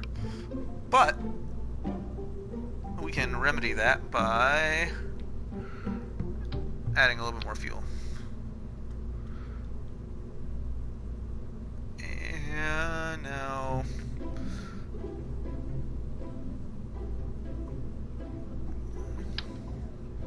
So that had 783. I'm gonna want right around 1,000.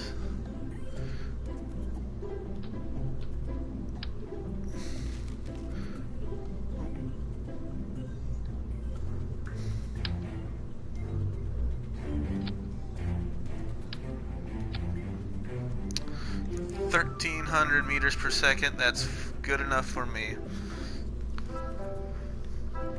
Alright, so this is going to be my satellite ejector. And then we should have plenty to do whatever we need to do. So now, structural, set you to 3, to there. So now you'll all have something connected to you with sets of 3. Okay, so next, coupling. I want not that decoupler. That decoupler. Why'd you go way up there?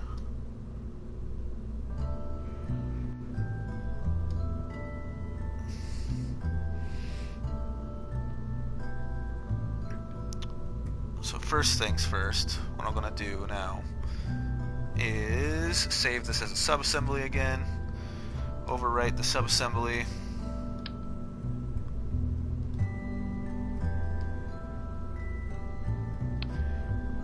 it won't let me overwrite it, so reroute to that part.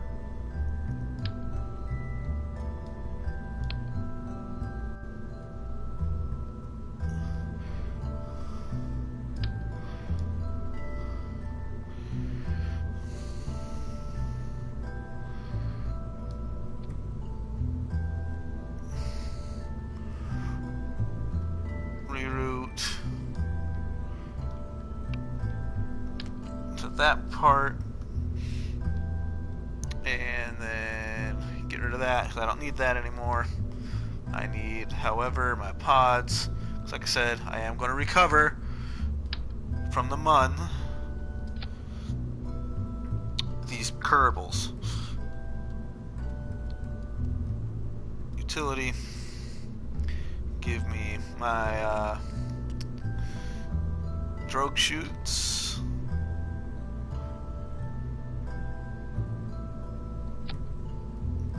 And then my regular parachutes down here.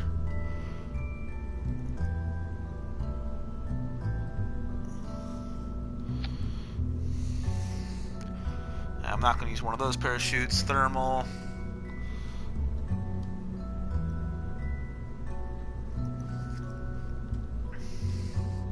It's going to be this one. And then we'll have coupling. The big one. So this is going to be my satellite ejector, structural parts from here up to there. That way they. And then fuel tanks. I'm going to want the big orange one. Where are you? Big orange one. Not that big orange one, this big orange one. Engines. So,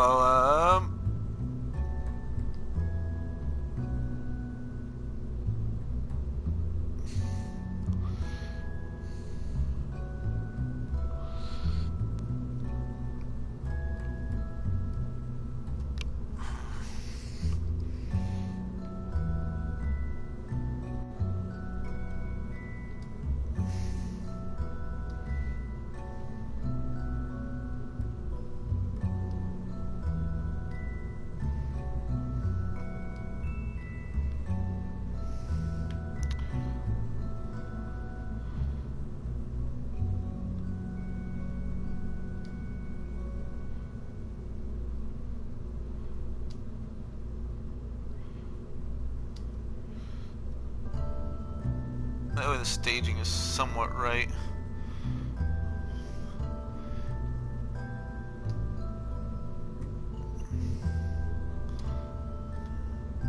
Side, and then are you will go all the way down to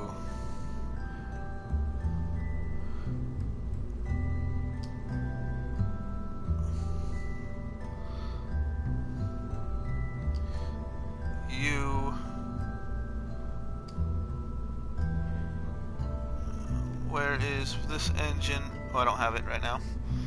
Dude, I'm a little derp.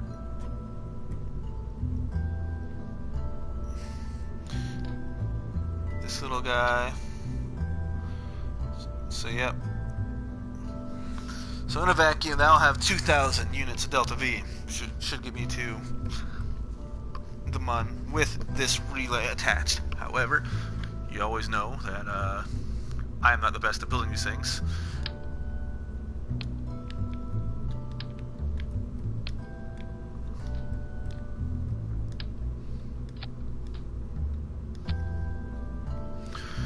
Coupling.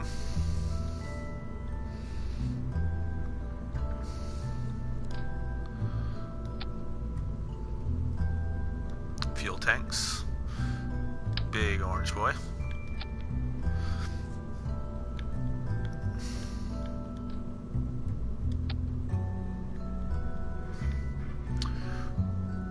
Reroute entire ship to that.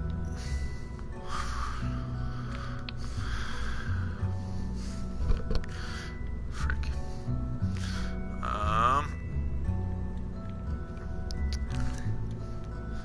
Let's see now. I want the engines of these big boys.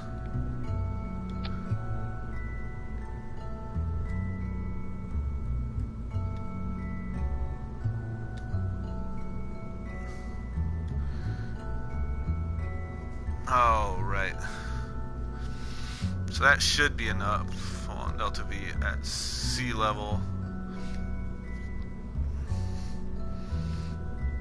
Could add a couple of these boosters on here.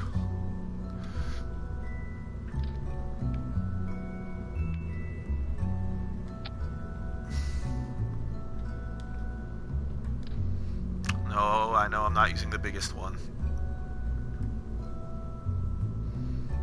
I don't want the biggest one.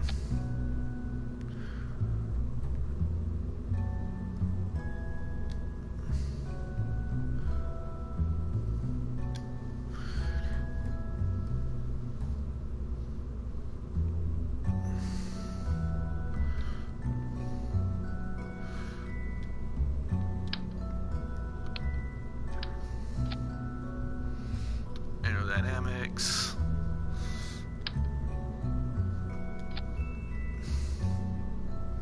Structural.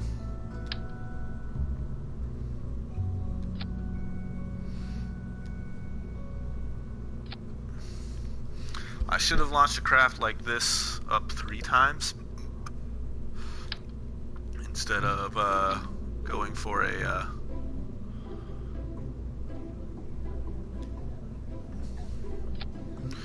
bunch of small little ones.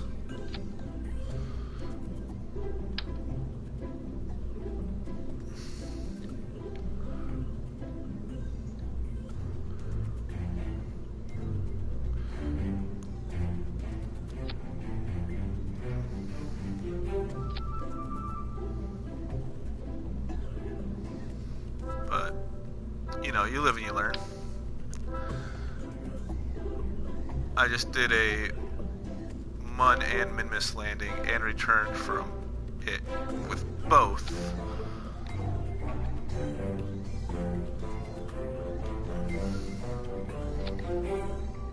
And, yeah.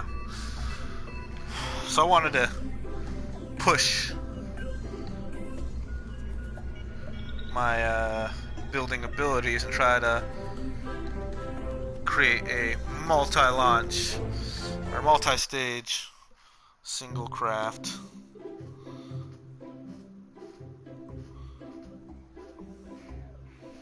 Wow, this is not actually very far off of where stuff is. Am I the one viewer? Let's see.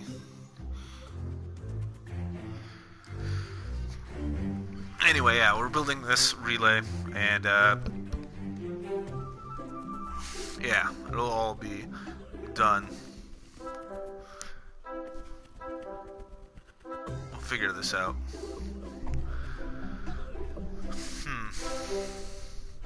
Takes a while to load this craft in because it is a rather larger craft, and yep, I was the one viewer, I think. And let's do this. And RCS. No, I'm not going to use RCS right now. I'm gonna go extremely inefficient with this, because what I have learned is that my efficient attempting things have always fallen short. So going extremely inefficient.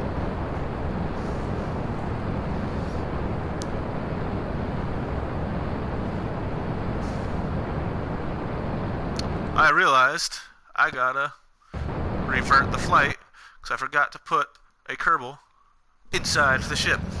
So basically, once the satellite network would have been gone, I would have not had someone to control the ship.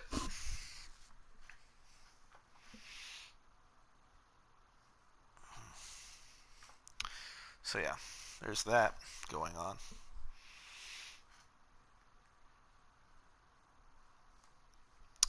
And I was like, where's my Kerbals? At all. Come on, Valentina. I normally check to make sure my Kerbals are all in there. I just didn't that time. Which I would have had to revert anyway if I didn't check, if it would have autofilled, because I'm trying to rescue 2 Kerbals, and I can't do that if all my seats are full.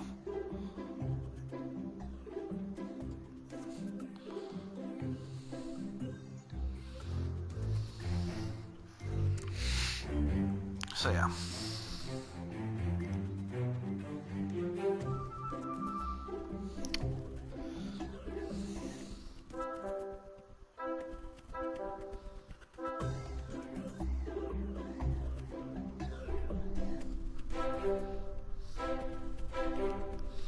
Still waiting on it to load, loading. All that fun stuff. There we go, that's better. Valentina's strapped in and ready to go. Again, we're going to do this extremely inefficient, just because it's what we're doing. And yeah, we will recover these Kerbals, and we will get these 2 extra relays set up, so that we can always have a relay with the bases we're about to create.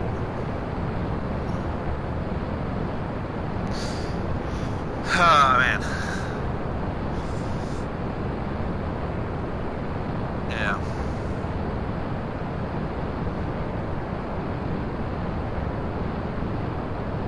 I don't know why I try to get super ambitious and create a craft that, I mean, I guess I could create a craft that launched all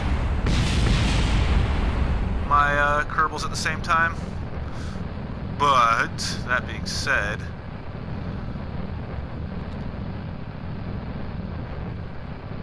I didn't, or all the things at the same time, but I didn't because it's a lot of planning to go into, and I would need to create the craft via the and attempt it without, you know, some stuff,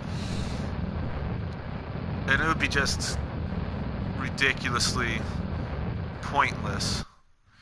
Hold on, what's my What's my height? Wow, yeah, I'm way up there. I didn't realize I had that high of a. Again, I forgot to see what the thing was, so that's my fault. I could have attempted. I could definitely attempted a gravity turn with this, but I didn't. Why? I don't know. Instead of trying to do a straight up burn like that. Come on now, slow it down. Get it over there.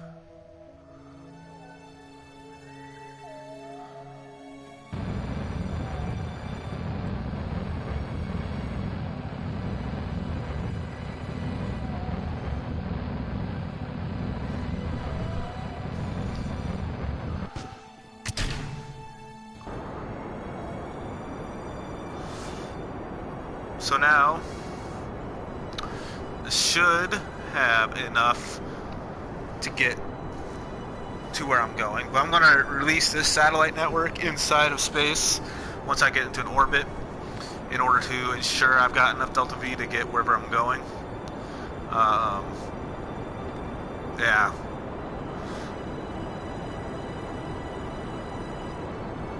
Because this should have a crap ton of delta V.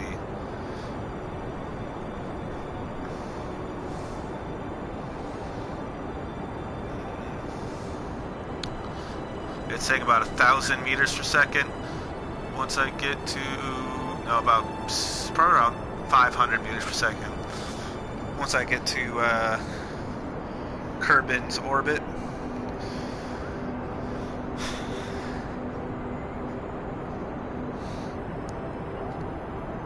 But like, so this is an extremely inefficient way of doing this.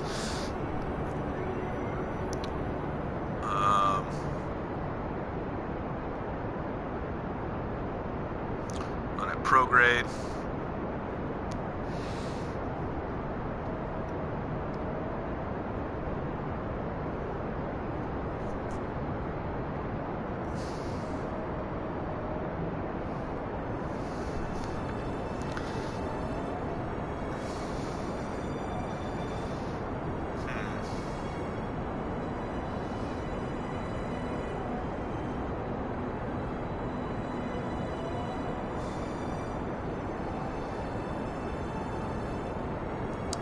What's going on with this?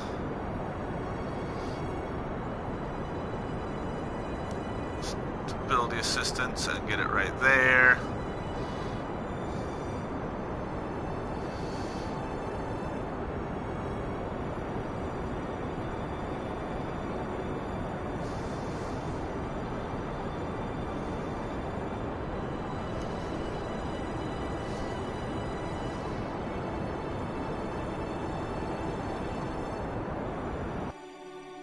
.43. Let's see how much. Let's point to retrograde right now.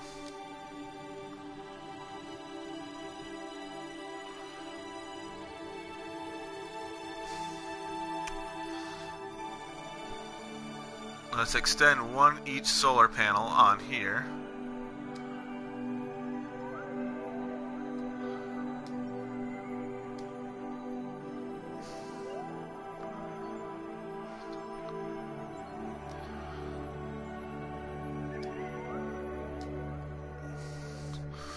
Let's see how much delta V we get when we separate.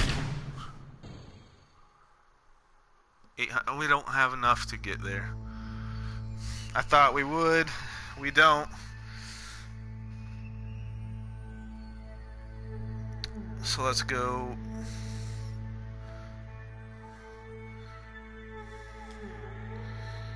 So let's go that way a little bit and then aim retrograde. And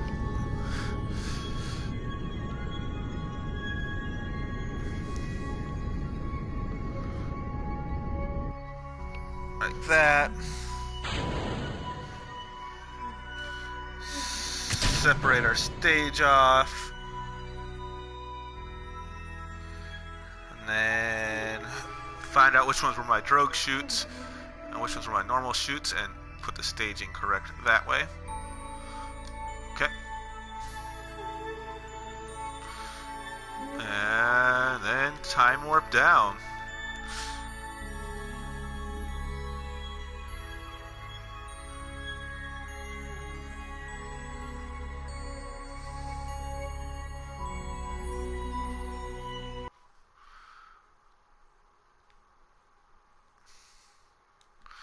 Exit warp mode. I'm going to go to the bathroom real quick while I'm coming in, so shouldn't be coming in too hot where I'll mess up.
And I'm back.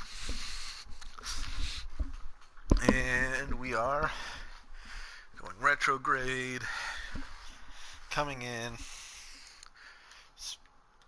physics warp up, so we get to about the point where I want.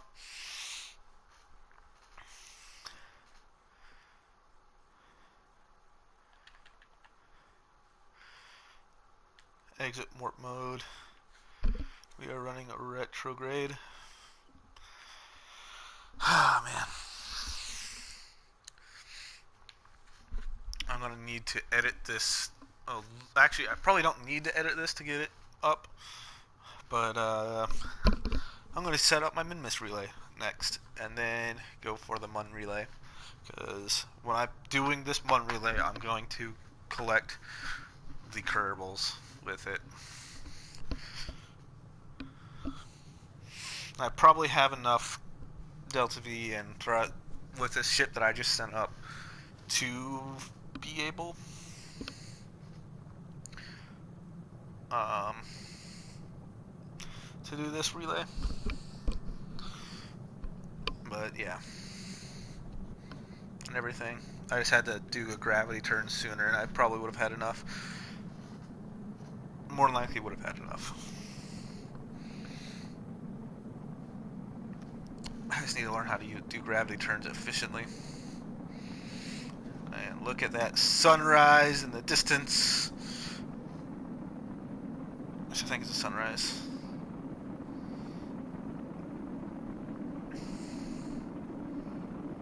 Yeah, sunrise in the distance. Get a picture of that. I'll eventually move all my pictures over to the hard drive, take the hard drive, buy a computer eventually, and then edit these things on YouTube. That's something I gotta do, is buy a computer. Once my motor and stuff is rebuilt, I have to buy that computer so I can edit my videos and then save and edit the videos based off of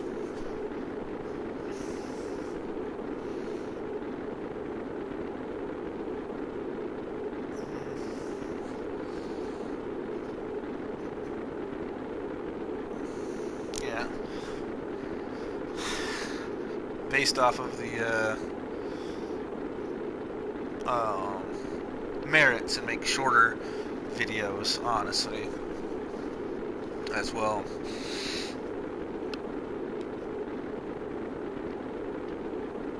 Yeah, I can't wait.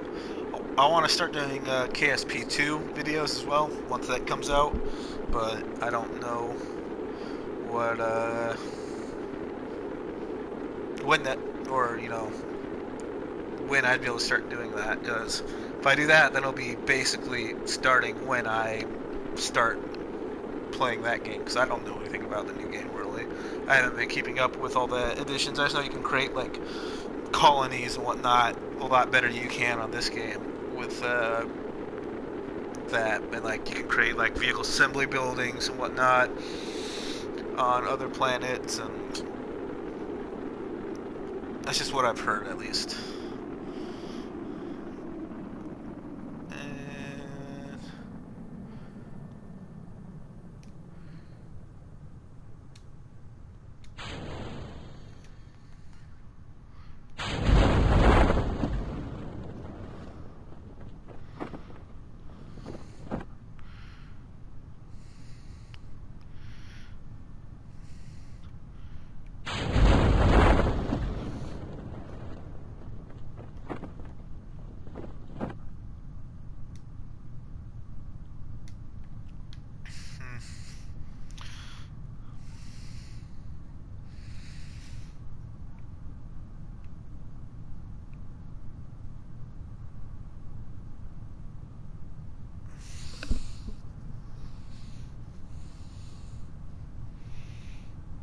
yeah, I still need to learn a lot about this game so I can get better at it. Or is that a sunset? I don't know. Is it sun setting or rising?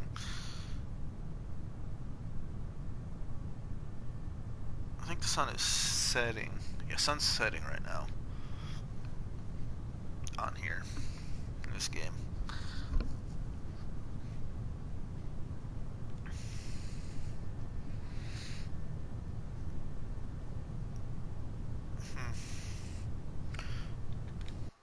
What if I look here? I've got direct communication to 2 satellites in my Kerbal synchronous orbit. One directly, but actually all 3. And this satellite right here, so 4 I guess. That doesn't make sense because this goes through the ground.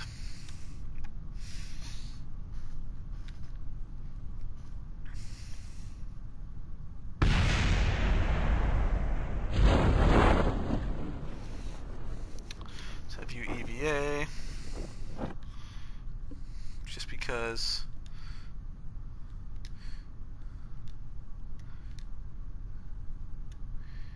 I want you to.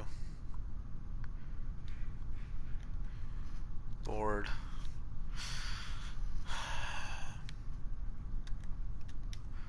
I like jettisoned 1 heat shield. Both you guys are gone.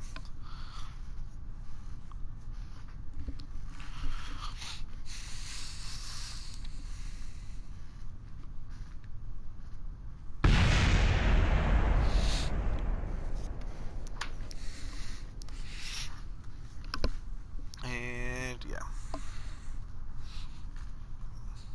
I'll also try to create the bases and whatnot, but I'll do that one next video. Creating the bases and landing on Eve with the bases, and the first time ever landing on Eve with myself. So once I get the Kerbals rescued and my satellite relay made, and then I will try to send a satellite relay up for both Eve and Eve's moon.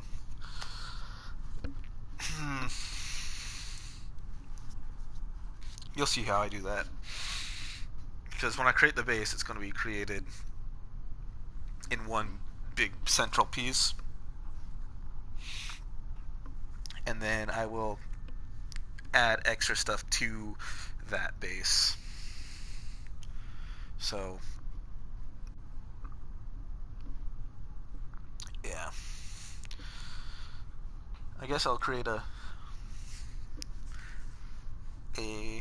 mothership and send stuff down to the surface, one piece at a time.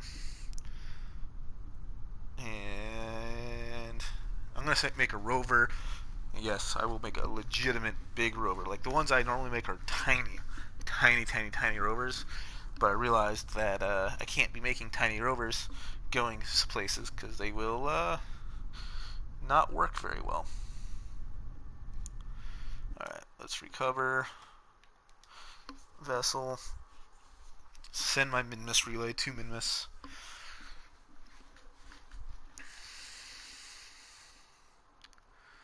And then... No!